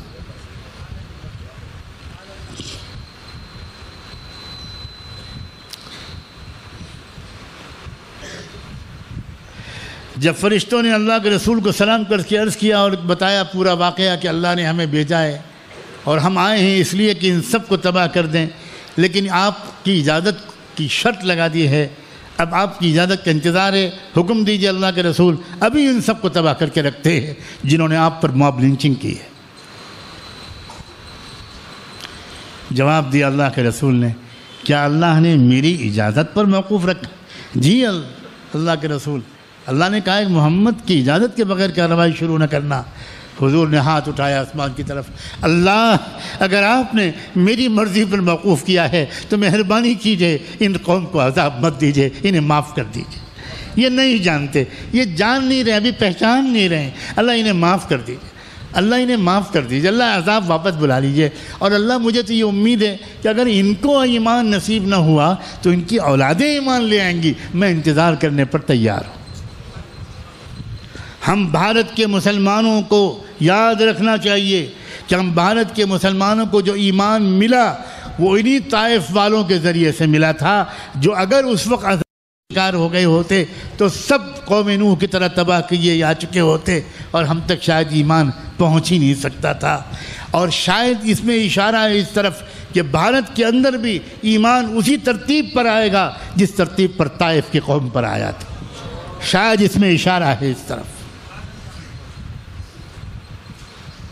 اے خانقاہ میں آنے والے میرے پیارے دوستوں، ساتھیوں، نوجوانوں، بوڑھوں، بزرگوں، علماء، مردوں اور عورتوں، اور اے یہاں کے اداروں میں پڑھنے والے طلباء اور طالبات اور پڑھانے والے اساتذہ، اور وہ تمام لوگوں جو جہاں بھی بیٹھ کر مجھ کمزور و ناتمہ کی آواز سن رہے ہو، آج یہ وعدہ کرو کہ ہم اس ظلم کا بدلہ انصاف سے کیا خدمت سے لیں گے، محبت سے لیں گے۔ ہم ان نفرت کے جواب میں محبتیں نشاور کریں گے، اخلاق اچھے بنائیں گے، گھر والوں کے ساتھ اخلاق، اور پھر اس کے بعد اپنے محلے والوں کے ساتھ اخلاق، ان کی خدمت، بیواؤں کی خدمت، معذوروں کی خدمت۔ ہم ایک ایک محلے کا سروے کریں گے، اور اب میں بہت عملی بات کہہ رہا ہوں، اور اس کے بعد انشاءاللہ آپ سب تشکیل ہوگی آپ کی۔ اب بالکل صاف بات یہ ہے، اب انتظار کا یارہ نہیں رہا، اب ڈر ہے کہ اللہ ہم کو سزا دے دے گا۔ یہ ہمارا خوبصورت ملک ہے، یہ ہمارا پیارا ملک ہے، اس کے ہم پر حقوق ہیں، یہ کروڑوں کی آبادی، یہ ہماری پڑوسی ہے، یہ ہمارے خلاف اللہ کے ہاں گواہی نہ دے۔ ہم انشاءاللہ ان کی خدمتیں کریں گے، ان کے گھر جا کر اور سب کے گھر جا کر بلا تفریق کے جو ہم سے ہو سکے گا ہم محبت کا پیغام پہنچائیں گے، ہم نفرتوں کے جواب محبتوں سے دیں گے انشاءاللہ۔ اور ہمیں یقین ہے، بالکل 100% یقین ہے، اللہ کا قانون نہیں بدلا، برائی کا جواب جب بھلائی سے دیا جائے گا تو جو قوم دشمن بن گئی ہے وہی قوم تمہاری جگری دوست بن کے رہے گی۔ ایک آواز یہاں سے لگائی جا رہی ہے، اللہ کا شکر ہے بعض علاقے کے آنے والے احباب نے کل جو کارگزاری سنائی میرا دل خوش ہو گیا، امید کا چراغ اور زیادہ روشن ہو گیا۔ اور اب انشاءاللہ صاف بات یہ ہے، آپ حضرات اپنے اپنے نام لکھوائیں گے، تعاون تیار ہے، ایک سلیقہ سکھایا جائے گا، ایک ترتیب سکھائی جائے گی خدمت کی، تاکہ آپ اپنے علاقے اور ضلع کے اندر، اپنے گاؤں اور شہر کے اندر، اپنے محلے کے اندر ایک ترتیب سے آپ خدمت کا کام کر سکیں، اپنے اخلاق کو درست کریں، پہلے اپنے دل میں، اپنے گھر میں، اپنے خاندان میں، اور اس ٹریننگ لے کر، اس تربیت کو لے کر آپ اس پورے ملک کو سجائیں گے۔ ایک ایک گھر کی پر اللہ کرے آواز پہنچے، اس چھوٹے سے ویرانے کو اللہ دعوت، خدمت اور ہدایت کا ایسا مقبول مرکز بنا دے۔ ہر جگہ اللہ تعالیٰ اپنے کرم و احسان سے امن محبت کی چادر تن جائے۔ جب آپ باقاعدہ نام لکھائیں گے، نام جب آپ لکھائیں گے تو جہاں آپ مالی تعاون و قربانی لکھواتے ہیں وہاں آپ اپنا نام اس اعتبار سے بھی لکھوائیں گے کہ ہم فلاں علاقے کے لوگ ہیں اور ہم انشاءاللہ تیار ہیں، ہم جب بلائیں گے آپ کو تب آپ آئیں گے، جہاں ہم آپ کو بھیجیں گے وہاں آپ جائیں گے۔ ایک سکھایا جائے گا، کیا سکھایا جائے گا؟ ہتھیاروں کا استعمال نہیں سکھایا جائے گا، لاٹھی ڈنڈے کا استعمال نہیں سکھایا جائے گا، اخلاق کا استعمال، محبت کا استعمال اور خیر خواہی کا استعمال سکھایا جائے گا۔ کس سلیقے کے ساتھ ہم اپنے پورے علاقے کے اندر ایک خدمت گزار کی حیثیت سے پہچانے جائیں، سب کی خدمت کریں، جو پتھر بھی برسائیں ہمارے اوپر، ہم اپنے نبی کا اتباع کرتے ہوئے ان کے لیے بھی دنیا سے لے کر آخرت تک کامیابی کی صرف تمنا نہ کریں بلکہ کوشش بھی کریں۔ آپ لوگ تیار ہیں انشاءاللہ؟ دیکھو یہ کام اس اعتبار سے اٹھے تب مسئلے کا حل ہوگا۔ آپ خالی بیان سن کر چلے جاتے ہیں، آپ کو بھی لگتا ہے کہ اور کچھ ہم کو کسی عملی پروگرام میں لگایا جاتا، کسی کوئی کام ہم کو دیا جاتا۔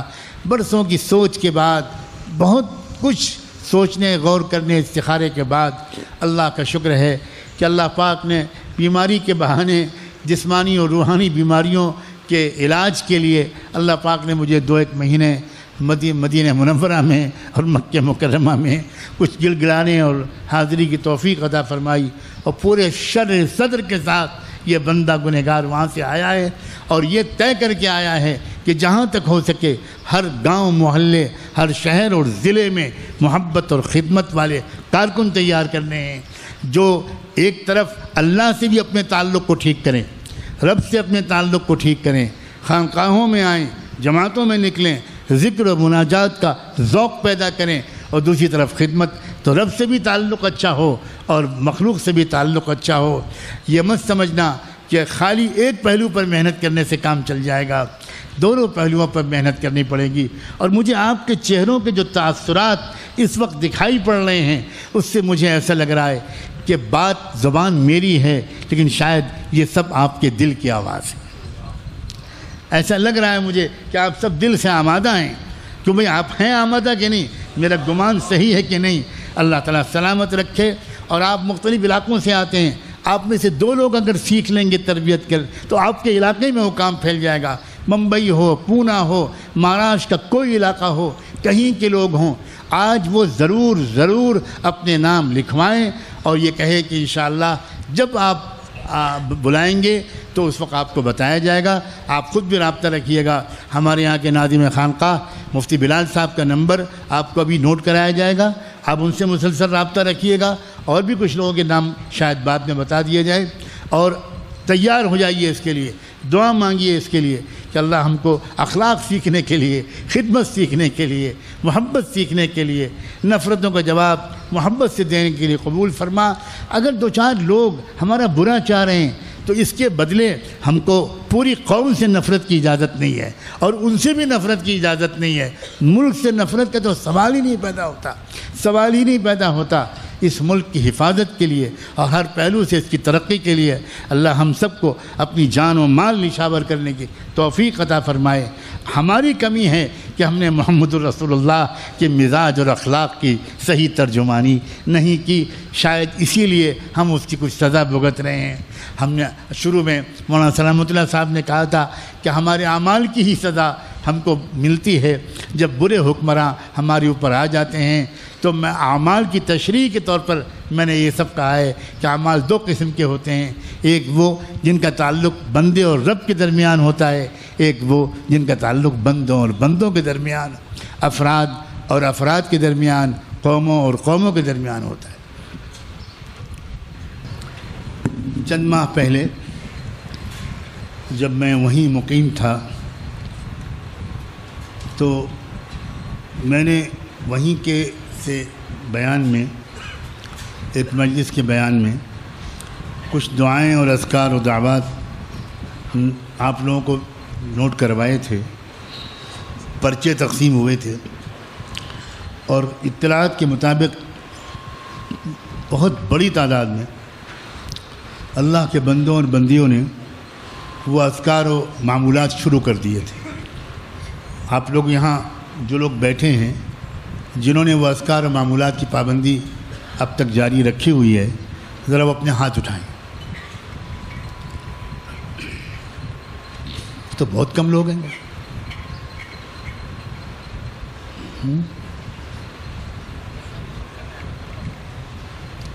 نہیں، پورے ملک میں وہ جو دوسرے علاقوں میں ایسا لگتا ہے کہ آج وہ لوگ یہاں کم آئیں، دوسرے اور لوگ شاید آئیں، ایسا ہوتا رہتا ہے، لیکن بہت بڑی تعداد میں جو اطلاعات ہیں لوگوں نے وہ الحمدللہ پابندی کی ہے۔ یاد رکھیں، ہمیں جو چیز سکھائی ہے اللہ کے رسول ایک طرف یہ سکھایا ہے کہ نفرتوں کا جواب محبت سے دو اور کوشش کرو، محنت کرو، اور دوسری طرف یہ سکھایا ہے کہ خوب دعائیں مانگو، خوب ذکر کرو، خوب قرآن کی تلاوت کرو۔ قرآن کی مختلف آیات میں مختلف تاثیریں بھی رکھی گئیں۔ ان آیات کے کثرت سے پڑھنے سے اللہ کے حکم سے حالات بدلتے ہیں، ماحول بدلتا ہے۔ بڑی بڑی سازشیں بھی اللہ کی ایک نگاہ سے، ایک حکم سے ناکام ہو جاتی ہیں۔ آج اس کے آگے کے کچھ اور اذکار وہ اس وقت ایک پرچے کے ذریعے آپ تک پہنچیں گے۔ 3-4 لوگ مل کر اس پرچے کو تقسیم کریں، ایک آدمی کافی نہیں ہے، 3-4 لوگ مل کر آج کے اس پرچے کو تقسیم کریں، لیکن جو لوگ لیں وہ پڑھیں، تماشا کے لیے بالکل پرچہ مت لیں، جو لیں وہ اس کی قدر کریں اور اس کو پڑھیں۔ اب پرچہ بانٹنا شروع کر دو، جن کے ہاتھ میں پرچہ آ گیا ہو وہ ذرا سامنے رکھیں، میں کچھ سمجھانا چاہتا ہوں تاکہ بعد میں کوئی اور پریشانی نہ ہو۔ اس میں جو پہلا عمل لکھا ہے سورہ توبہ کی آخری 2 آیات، لقد جاءکم رسول من انفسکم عزیز علیہ ما عنتم حریص علیکم بالمؤمنین رؤوف الرحیم فإن تولوا فقل حسبی اللہ لا الہ الا ہو علیہ توکلت وہو رب العرش العظیم۔ یہ ہر مسجد میں جہاں تک آپ کر سکیں اپنی مسجدوں میں، مدرسوں میں، خانقاہوں میں یہ روزانہ کم سے کم 300 بار پڑھا جائے۔ اجتماعی طور پر پڑھنے میں چند منٹ لگیں گے، اگر 100 لوگ بیٹھے ہیں تو چند منٹ لگیں گے، 50 لوگ بیٹھے ہیں تھوڑا زیادہ لگے گا۔ بس یہ 2 آیتیں پڑھنی ہیں، اور اس کے بعد کوئی دعا کرا دے تو اچھا ہے، کوئی اجتماعی دعا کرا دے، کوئی عالم ہو، کوئی امام ہو، وہ اجتماعی دعا کرا دے۔ اور خاص طور پر بس امن کی، انصاف کی، کہ بدامنی نہ ہو ملک میں، پوری دنیا میں جو پھیلی ہوئی بدامنی ہے یہ ختم ہو جائے اور اللہ امن کے راستے کھول دے۔ دوسری آگے اس کے بعد آیتیں لکھی ہیں، یہ پوری پڑھنا تو ذرا وقت طلب ہوگا۔ آیتوں کو پڑھنا ہے خاص طور پر مدرسوں اور مسجدوں میں۔ گھروں میں اگر کہیں پر ہو جائے تو بہت اچھا ہے، اگر لوگ اپنے گھروں میں بھی اس کا عمل کر لیں تو بہت اچھا ہے۔ اور یہ بہت زیادہ مرتبہ پڑھنا تو مشکل ہوگا، لیکن اگر یہ 500 مرتبہ ہر مسجد میں، ہر مدرسے میں اجتماعی طور پر ان کو پڑھا جائے اور تعداد بانٹ لی جائے کہ بھئی اتنا پڑھا جائے تاکہ حساب 500 تک آ جائے تو بہت اچھا ہے۔ اور یہ کہیں اس میں لکھا ہے کہ فلاں چیز پڑھ کر ہدیہ کی جائے، تو میں اس کو سمجھا دینا چاہتا ہوں۔ یہ ایک نظام ہوتا ہے جو عام طور پر لوگوں کے سامنے، عوام کے سامنے بیان نہیں ہوتا۔ مجھے بھی جب اس کا حکم دیا گیا، جو بات مجھے اس کی ہدایت کی گئی، تو اس میں یہی کہا گیا کہ جو لوگ بھی پڑھیں وہ ان آیتوں کے پڑھنے کے بعد یہ دعا مانگے کہ اللہ ان آیات، آپ کے کلام پاک کی ان آیات کے ثواب اور برکت کو ہم نے میرا نام لے کر کہہ دیں کہ ان کے لیے ہدیے کے طور پر پیش کیا، آپ ان کو اس کا ثواب اور برکت پہنچا دیجئے۔ مجھے ذمہ پھر اس کو آگے بڑھانا ہوگا، وہ جو طریقہ مجھے بتایا گیا ہے میں اس پر عمل کروں گا۔ آپ اتنی بات آپ کی سمجھ میں آئے یا نہ آئے، اس پر آپ عمل کرنا شروع کر دیں۔ مسجد اور مدرسے میں خاص طور پر بیٹھ کر پڑھنا ہے، اجتماعی طور پر پڑھنا ہے۔ اس کے بعد کوئی اجتماعی دعا نہیں ہوگی، یہ یاد رکھیں۔ جہاں دعا لکھا ہے صرف وہاں دعا کرنی ہے، اور جہاں دعا نہیں لکھا، کچھ اور لکھا ہے تو اس پر عمل کیا جائے۔ اس کے بعد سلام قولا من رب الرحیم، سورہ یاسین کی ایک مختصر سی آیت، سلام قولا من رب الرحیم، یہ روزانہ 500 مرتبہ پڑھنا ہے۔ اور اس کے بعد بھی دعا نہیں کرنی ہے، ہدیہ کرنا ہے اس طریقے پر جس طریقے پر میں نے ابھی بتایا۔ اس کے بعد دو چیزیں اور ہیں، بڑی تاکید سے اس کا حکم دیا گیا۔ پچھلی دفعہ میں نے نہیں اس کو پہنچایا تھا کیونکہ میں چاہتا تھا دھیرے دھیرے آگے بڑھے۔ اب بہت تاکید کی جا رہی ہے کہ اس پر ضرور زور دیا جائے۔ ایک یہ کہ پورا سال ایک مجمع بھوکوں کو کھلانے اور پیاسوں کو پلانے کے کام پر لگا رہے، یہ عمل مستقل چلتا رہے۔ انشاءاللہ آپ جب اس تربیت لیں گے خدمت کی، اور جب آپ اجتماعی طور پر آپ کے علاقے میں یہ خدمت کا کام منظم ہوگا تو بڑی آسانی کے ساتھ آپ اپنے علاقے میں یہ کام کر سکیں گے۔ تو ابھی اگر آپ میں سے کوئی شروع نہ کر سکے تو کوئی حرج نہیں، تربیت لینے کے بعد آپ کے لیے اس کو منظم طور پر شروع کرنا بہت آسان ہوگا۔ اور تیسری چیز ایک اور ہے، اور وہ یہ ہے کہ چونٹیوں کو شکر کھلائیے، مچھلیوں کو کچھ غذا ڈالیے اور پرندوں کو دانہ کھلائیے، اور یہاں تک کہ بلیوں اور کتوں کو بھی کھانے کھلائیے۔ جو لوگ اللہ کے وہ بندے جن کے اوپر یہ تکوینی نظام کھلتا ہے، کائنات کی جو اس وقت صورتحال ہے وہ ان پر کھول دی جاتی ہے، اور ہر دور میں ایسے لوگ ہوتے ہیں، تو ان کا ایک احساس یہ ہے، بہت بڑا احساس یہ ہے کہ اس وقت اللہ کی بے زبان مخلوق کی خدمت کرنے میں سب سے زیادہ پیچھے مسلمان ہیں۔ کہاں کبوتروں کو کوئی دانہ ڈالتا ہے؟ یہ عمل تو غیر مسلم کرتے ہیں۔ کہاں کوئی پرندوں کو دانہ ڈالتا ہے؟ بہت کم لوگ یہ عمل کرتے ہیں۔ تو یہ بات بتائی گئی ہے، ہر بات کی تفصیل نہیں بتائی جا سکتی، کہ یہ مخلوق بھی اگر دعا کرنے لگے گی امت مسلمہ کے حق میں، یہ مچھلیاں، یہ چونٹیاں، یہ بے زبان پرندے اگر یہ دعا کرنے لگیں گے تو اللہ رحمت کی چادر تان دے گا، اللہ تعالیٰ امت کو مجموعی طور پر معاف کر دے گا، کیونکہ یہ تو بے گناہ مخلوق ہے، بے زبان مخلوق ہے، اس سے تو کوئی گناہ ہی نہیں ہوتا، اب اس نے دعا کرنا بند کر دیا۔ یہ بہت بڑی محرومی کی بات ہے، تو اس کو بھی بہت اہمیت کے ساتھ سمجھیے گا۔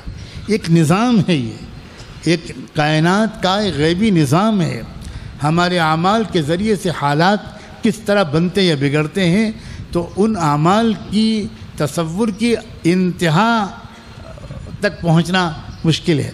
ہم لوگ تو بہت سے اعمال کو سوچتے ہی نہیں ہیں، لیکن میرا دل چاہتا ہے کہ آپ لوگ اس کی بھی ہمت کریں، اس کی بھی ہمت کریں، جس طرح ہو سکے ان بے زبان جانوروں اور پرندوں کی بھی خدمت کریں۔ یقیناً بلا شبہ اس سے ان کی دعائیں ہم کو ملیں گی۔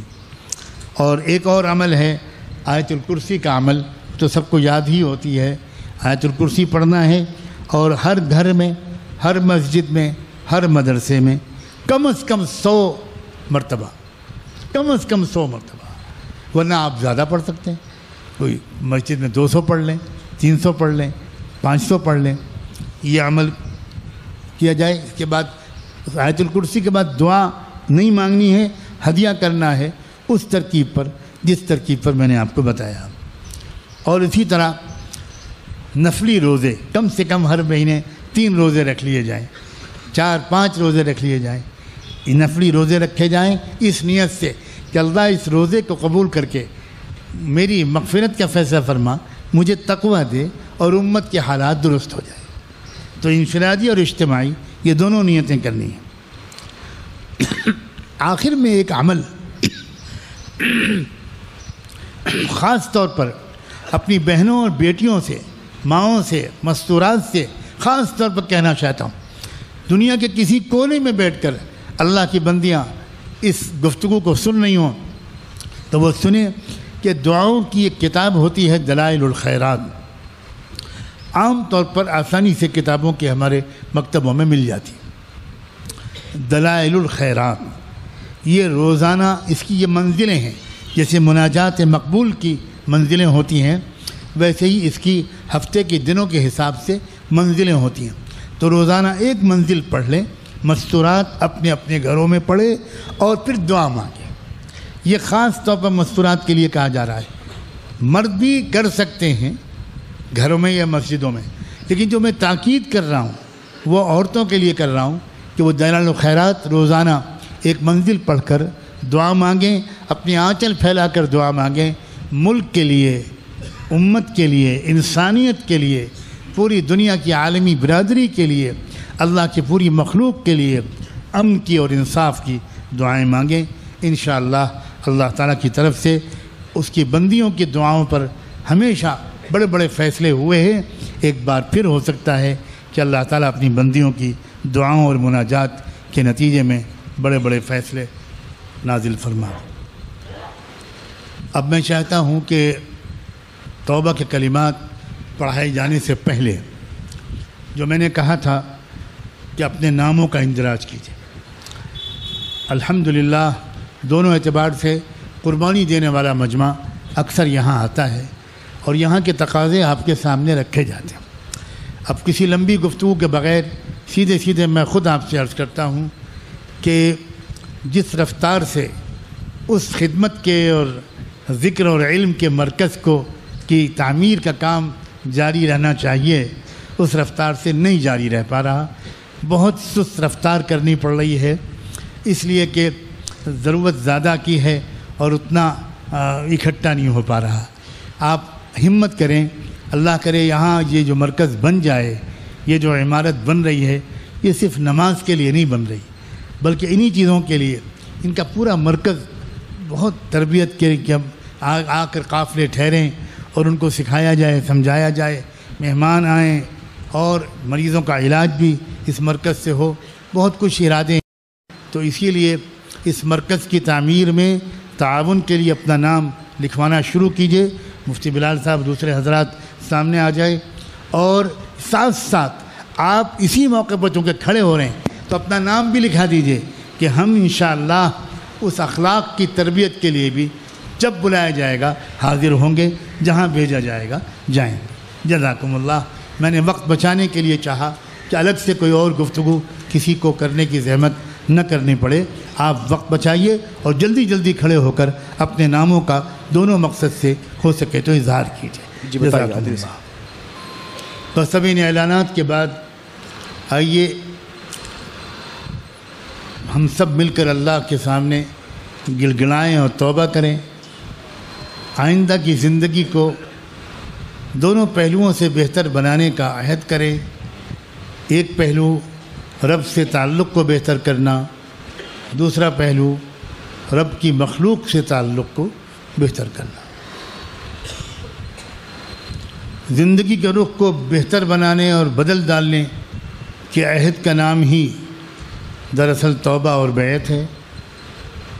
کچھ کلمات ہیں جو شروع سے اس مقصد کے لیے پسند کیے گئے ہیں، ان کلمات کو میں پڑھتا ہوں، آپ ان کلمات کو دہرائیں۔ جو حضرات معذور نہیں ہیں، اگر وہ دوزانو ادب کے ساتھ بیٹھ جائیں تو اچھا ہے، ضروری نہیں ہے۔ شرمندگی اور ندامت کی کیفیت کے ساتھ ان کلمات کو پڑھیں۔ بسم اللہ الرحمن الرحیم۔ لا الہ الا اللہ محمد الرسول اللہ صلی اللہ علیہ وسلم۔ اشہد ان لا الہ الا اللہ واشہد ان محمدا عبدہ ورسولہ صلی اللہ علیہ وسلم۔ آمنت باللہ وملائکتہ وکتبہ ورسلہ والیوم الآخر والقدر خیرہ وشرہ من اللہ تعالی والبعث بعد الموت۔ آمنت باللہ کما ہوا بأسمائہ وصفاتہ وقبلت جمیع احکامہ اقرارا باللسان وتصدیقا بالقلب۔ استغفر اللہ ربی من کل ذنب واتوب الیہ۔ استغفر اللہ ربی من کل ذنب واتوب الیہ۔ استغفر اللہ ربی من کل ذنب واتوب الیہ۔ اللہ تعالی ہم سب کی توبہ کو قبول فرما لے اور اس وعدے پر قائم رہنا ہمارے لیے آسان بنا۔ کچھ معمولات ہیں صبح شام، ان کے پابندی سے کرنے سے رب سے تعلق بڑھتا ہے۔ سب سے پہلا معمول ہے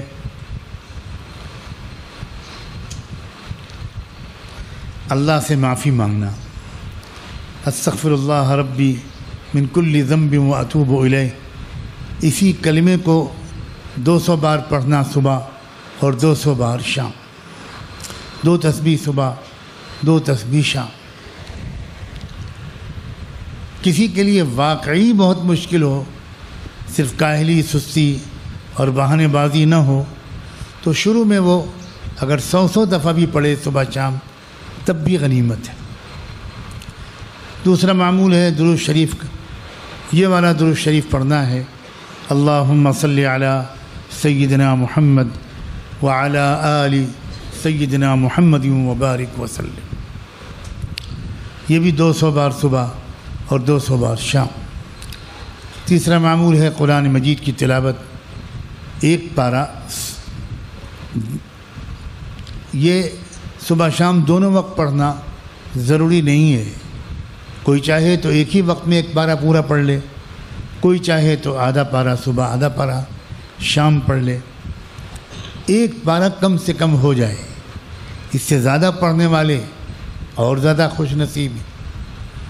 اور آخری چوتھا معمول مراقبے کا ہے، ان معمولات سے فارغ ہو کر آپ اللہ کی یاد میں ڈوب جانے کی مشق کیجیے، اس طرح کہ سب چیزوں سے، خیالوں سے، یادوں سے ہٹ کٹ کر اللہ کی یاد میں ڈوب جانے کے ارادے سے بیٹھ جائیے، اور یہ تصور کیجیے، پہلے اللہ سے یہ دعا مانگیے کہ اللہ میرے دل پر اپنی رحمت اتار دیجیے، پھر 1-2 منٹ یہ دعا مانگنے کے بعد یہ تصور کیجیے کہ اللہ کی رحمت آ رہی ہے، میرے دل میں سما رہی ہے، میرے دل کی تمام گندگیاں دور ہو رہی ہیں، اور میرا دل کہہ رہا ہے اللہ اللہ اللہ اللہ اللہ اللہ۔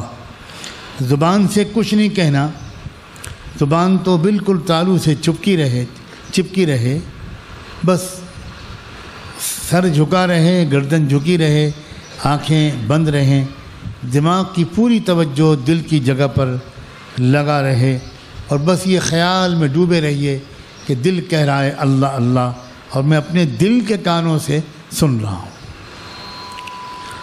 انسان کی قوت خیال بڑی زبردست طاقت رکھتی ہے، یہ سوچتے رہنے سے واقعی دل کے اندر ایک نئی قسم کی حرکت محسوس ہونی شروع ہو جاتی ہے اکثر لوگوں کو، اور آواز آنے لگتی ہے اللہ اللہ اللہ اللہ۔ اس کو مراقبہ لطیفہ قلب کہتے ہیں، یہ پہلا سبق ہے، اس پر جمے رہیے، صبح شام ناغہ نہ ہونے دیجیے۔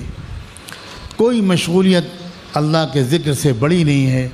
لوگ کہتے ہیں کہ وقت نہیں ملتا، ہمارے بڑے کہتے ہیں تمہیں پیشاب پخانے کے لیے وقت مل جاتا ہے، اخبار پڑھنے کے لیے وقت مل جاتا ہے، اللہ کا نام لینے کے لیے وقت نہیں ملتا۔ تو دراصل یہ اللہ کا نام لینے کی جو عظمت دل میں ہونی چاہیے، وہ اس کی کمی کی وجہ سے کبھی ہم یہ کہنے لگتے ہیں کہ وقت نہیں ملتا۔ کوئی یہ کہے کہ ذکر کی وجہ سے کھانا کھانے کا وقت نہیں ملتا، تو یہ بات تو سمجھ میں آ سکتی ہے، مگر کوئی یہ کہے کہ اللہ کی یاد کا وقت نہیں ملتا، اس بات کا سمجھنا بہت مشکل ہے۔ اللہ تعالیٰ اپنا فضل فرمائے۔ بہت سے اللہ کے بندوں اور بندیوں نے دعاؤں کے لیے پرچے بھیجے، بیماروں نے اپنے رشتہ دار بیماروں کے لیے دعائے شفا و صحت، اور بھی مختلف پریشانیوں اور مقاصد کے لیے لوگوں نے دعاؤں کے پرچے بھیجے ہیں۔ دعا کیجیے کہ اللہ کے بندے جو بندیاں جنہوں نے دعاؤں کی طرف متوجہ کیا ہے یا جو نہیں کر سکے، اللہ تعالی ہم سب کی ضروریات کو پورا کر دے، پریشانیوں کو دور فرما دے۔ سبحان اللہ و بحمدہ، سبحانک اللہم و بحمدک، نشہد ان لا الہ الا انت، نستغفرک و نتوب الیک۔ اللہم صلی علی سیدنا محمد وعلی آل سیدنا محمد وبارک وسلم۔ اللہ ہم آپ کے بندے اور بندیاں آپ کے حضور میں حاضر ہیں۔ ظاہر میں تو ہم آپ کے بندے ہیں، لیکن حقیقت یہ ہے کہ ہم نہایت گندے ہیں۔ اللہ آج آپ کے سامنے معافی مانگنے کے لیے آئے ہیں۔ معاف فرما دیجئے، معاف فرما دیجئے، معاف فرما دیجئے۔ ظاہری گناہوں کو بھی معاف فرما، پوشیدہ خطاؤں کو بھی معاف فرما۔ اے اللہ، ہر قسم کے گناہ ہمارے اعمال نامے میں شاید درج ہو چکے۔ اگر کوئی گناہ ابھی تک ہمارے اعمال نامے میں درج نہیں ہوا تو شاید اس لیے نہیں ہوا کہ ابھی تک ہم کو اس گناہ کے کرنے کا موقع نہیں ملا، ورنہ جتنے گناہوں کے کرنے کا موقع مل گیا ہم نے سب کر ڈالے۔ اب مگر بڑی امیدوں کے ساتھ آئے ہیں۔ اللہ، آپ کے بندے بہت دور سے آئے ہیں، بہت دیر سے آئے ہیں، شرمندگی کی کیفیت کے ساتھ آئے ہیں۔ معاف فرما دیجئے، معاف فرما دیجئے۔ اے غفور الرحیم، اے ستار و غفار، اے رحمان الرحیم، اللہ آپ کے کن پیارے ناموں سے آپ کو پکاریں کہ آپ کو رحم آ جائے۔ اے رب کریم، آپ نے صرف اپنے نیک لوگوں کو نہیں پکارا، بلکہ آپ نے تو یہ تک کہہ دیا، یا عبادی الذین اسرفوا علیہم، اے وہ لوگوں جنہوں نے اپنے پیروں پر کلہاڑیاں مار لیں، اپنے کو برباد و تباہ کر لیا، تم بھی میری رحمت سے مایوس نہ ہونا۔ اللہ، ہم سب یہاں وہی لوگ بیٹھے ہیں، یا عبادی الذین اسرفوا علی انفسہم۔ نیک لوگوں کا مجمع بھی بہت جگہ ہوتا ہوگا، مگر یہاں تو خطاکاروں کا مجمع ہے، مجرموں کا مجمع ہے، عاصیوں کا مجمع ہے، غافلوں کا مجمع ہے۔ بڑے بڑے گناہ ہو گئے اللہ، رات میں بھی ہوئے، دن میں بھی ہوئے، خلوت میں بھی ہوئے، جلوت میں بھی ہوئے، جوانی میں بھی ہوئے، بڑھاپے میں بھی ہوئے۔ اے رب کریم، آج معاف فرما، آج معاف فرما، آج معاف فرما۔ خصوصاً اللہ، ہمارے جو نوجوان بچے نوجوانی کی عمر سے گزر رہے ہیں، اے رب کریم ان کی ایسی حفاظت فرما کہ ان کی پوری جوانی بے داغ گزر جائے، ان سے کوئی گناہ سرزد نہ ہو۔ اے رب کریم، پاک دامن نوجوانوں کی ایک امت پھر سے اس زمین پر اتار دیجئے اللہ، تیار کر دیجئے اللہ، تیار کر دیجئے اللہ۔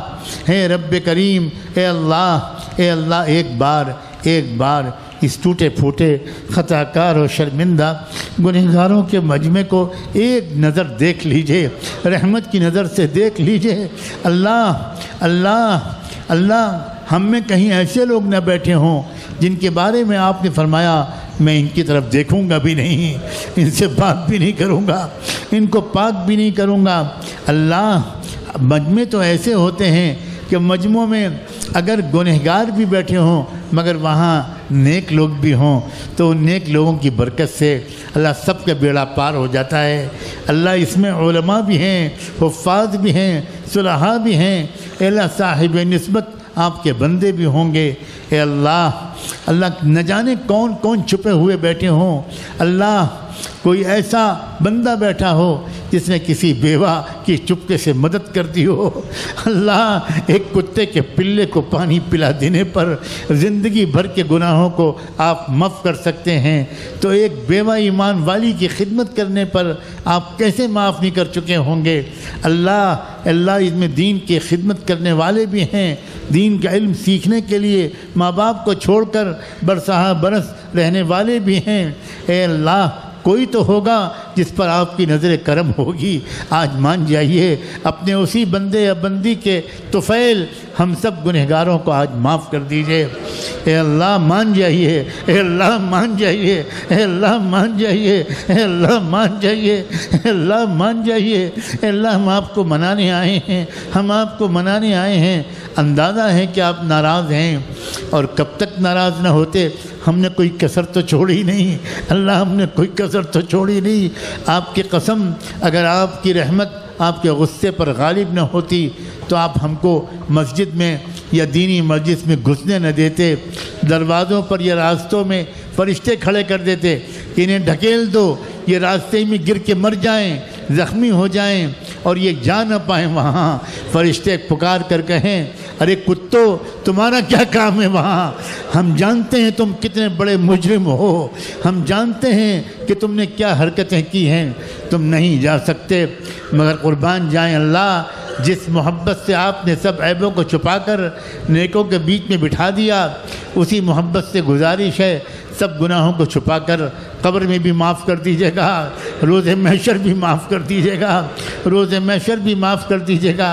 اگر کہیں اس دن معاف نہ کیا اور آپ نے حکم دیا پکڑ لو اس کو اور زنجیروں میں جکڑ کر اس کو جہنم میں پھینک دو، اور فرشتے تعمیل حکم میں ہمیں گھسیٹ کر لے جاتے رہے، اور راستے میں ماں کی نظر پڑ گئی، باپ کی نظر پڑ گئی، اللہ ماں کے دل پر کیا گزرے گی؟ کیا ماں یہ نہیں کہے گی کہ بیٹا یہ میں نے تو تجھ کو عالم بنایا تھا، یہ تو کیا کر کے آیا ہے کہ آج تیری یہ درگت بن رہی ہے؟ اللہ اگر ہماری نہیں تو ماں باپ کی خیال رعایت سے ہمیں معاف کر دیجیے گا۔ اللہ استادوں کی نظر پڑ جائے گی تو کیا ہوگا، ہمارے بزرگوں اور مشائخ کی نظر پڑ جائے گی تو کیا ہوگا۔ اور سب سے بڑی بات یہ کہ اگر آقا نامدار رحمت دو عالم صلی اللہ علیہ وآلہ وسلم کی نظر پڑی کہ یہ میرا امتی ہے جو دوسروں کو نصیحت کرتا تھا، یہ بیان کرتا تھا، یہ مجلس سجاتا تھا، آج اس کی حقیقت کھل رہی ہے تو اللہ حضور کے دل پر کیا گزرے گی۔ کافروں و منافقوں نے زندگی میں ان کو بہت اذیت پہنچائی، اب کیا ہم ہی رہ گئے ہیں ان کو تکلیف پہنچانے کے لیے؟ بار الہ ان کے زخمی اور حساس دل کا خیال کر کے ہمیں معاف کر دیجیے گا، ہمیں معاف کر دیجیے گا، ہمیں معاف کر دیجیے گا۔ یہ ماہ ربیع الاول رخصت ہو رہا ہے، اے رب کریم اس مہینے میں بہار آئی تھی، دنیا کی خزاں ختم ہوئی تھی، اب دنیا کے چمن میں ایک بار پھر اللہ بربادی آ گئی، بربادی آ گئی، بربادی آ گئی، عزتیں لوٹی جا رہی ہیں، کمزوروں پر ظلم کیا جا رہا ہے، اے رب کریم ناانصافیاں ہو رہی ہیں۔ اللہ جہاں جس کا بس چل رہا ہے، ہم ہوں یا کوئی اور، وہ کمزوروں پر زیادتی کر رہے ہیں۔ اے رب کریم، اے رب کریم، اے رب کریم اپنے کرم سے حالات کے رخ کو بدل دیجئے، بد امنی کو امن سے بدل دیجئے، ناانصافی کو انصاف سے بدل دیجئے، اور نفرتوں کا جواب محبت سے دینے کا ہمیں سلیقہ سکھا دیجئے، اور تمام ملک بھر میں ایک ایک گاؤں، چپے پروے، ایک ایک محلے میں اللہ ایک ایک کچے پکے گھر میں محبت کی آواز پہنچا دیجئے، محبت کی آواز پہنچا دیجئے، اور ہم سب کو اس کے لیے استعمال کر لیجئے۔ اے رب کریم، اے اللہ ایک آخری التجا اور ہے، آپ ہم سب کے نام جانتے ہیں، ہمارے ماں باپ کے نام جانتے ہیں، ہم گنہگاروں کے نام لے کر رحمت دو عالم صلی اللہ علیہ وسلم کی خدمت اقدس میں ہم سب گنہگاروں کی طرف سے اللہ شرمندگی اور محبت برا درود و سلام بھجوا دیجئے ان پر اور ان کی آل پر، ان پر اور ان کے اہل بیت پر، صحابہ اور صحابیات پر، ازواج مطہرات پر، ذریت طیبہ پر، ان کے نقش قدم پر چلنے والے تمام اولیاء اللہ، بزرگان دین اور صالحین و صالحات پر، اور انہی کے راستے پر جینے اور مرنے کی ہم سب کو توفیق عطا فرما۔ وصلی اللہ تعالی علی خیر خلقہ سیدنا محمد وعلی آلہ وصحبہ اجمعین برحمتک یا ارحم الراحمین۔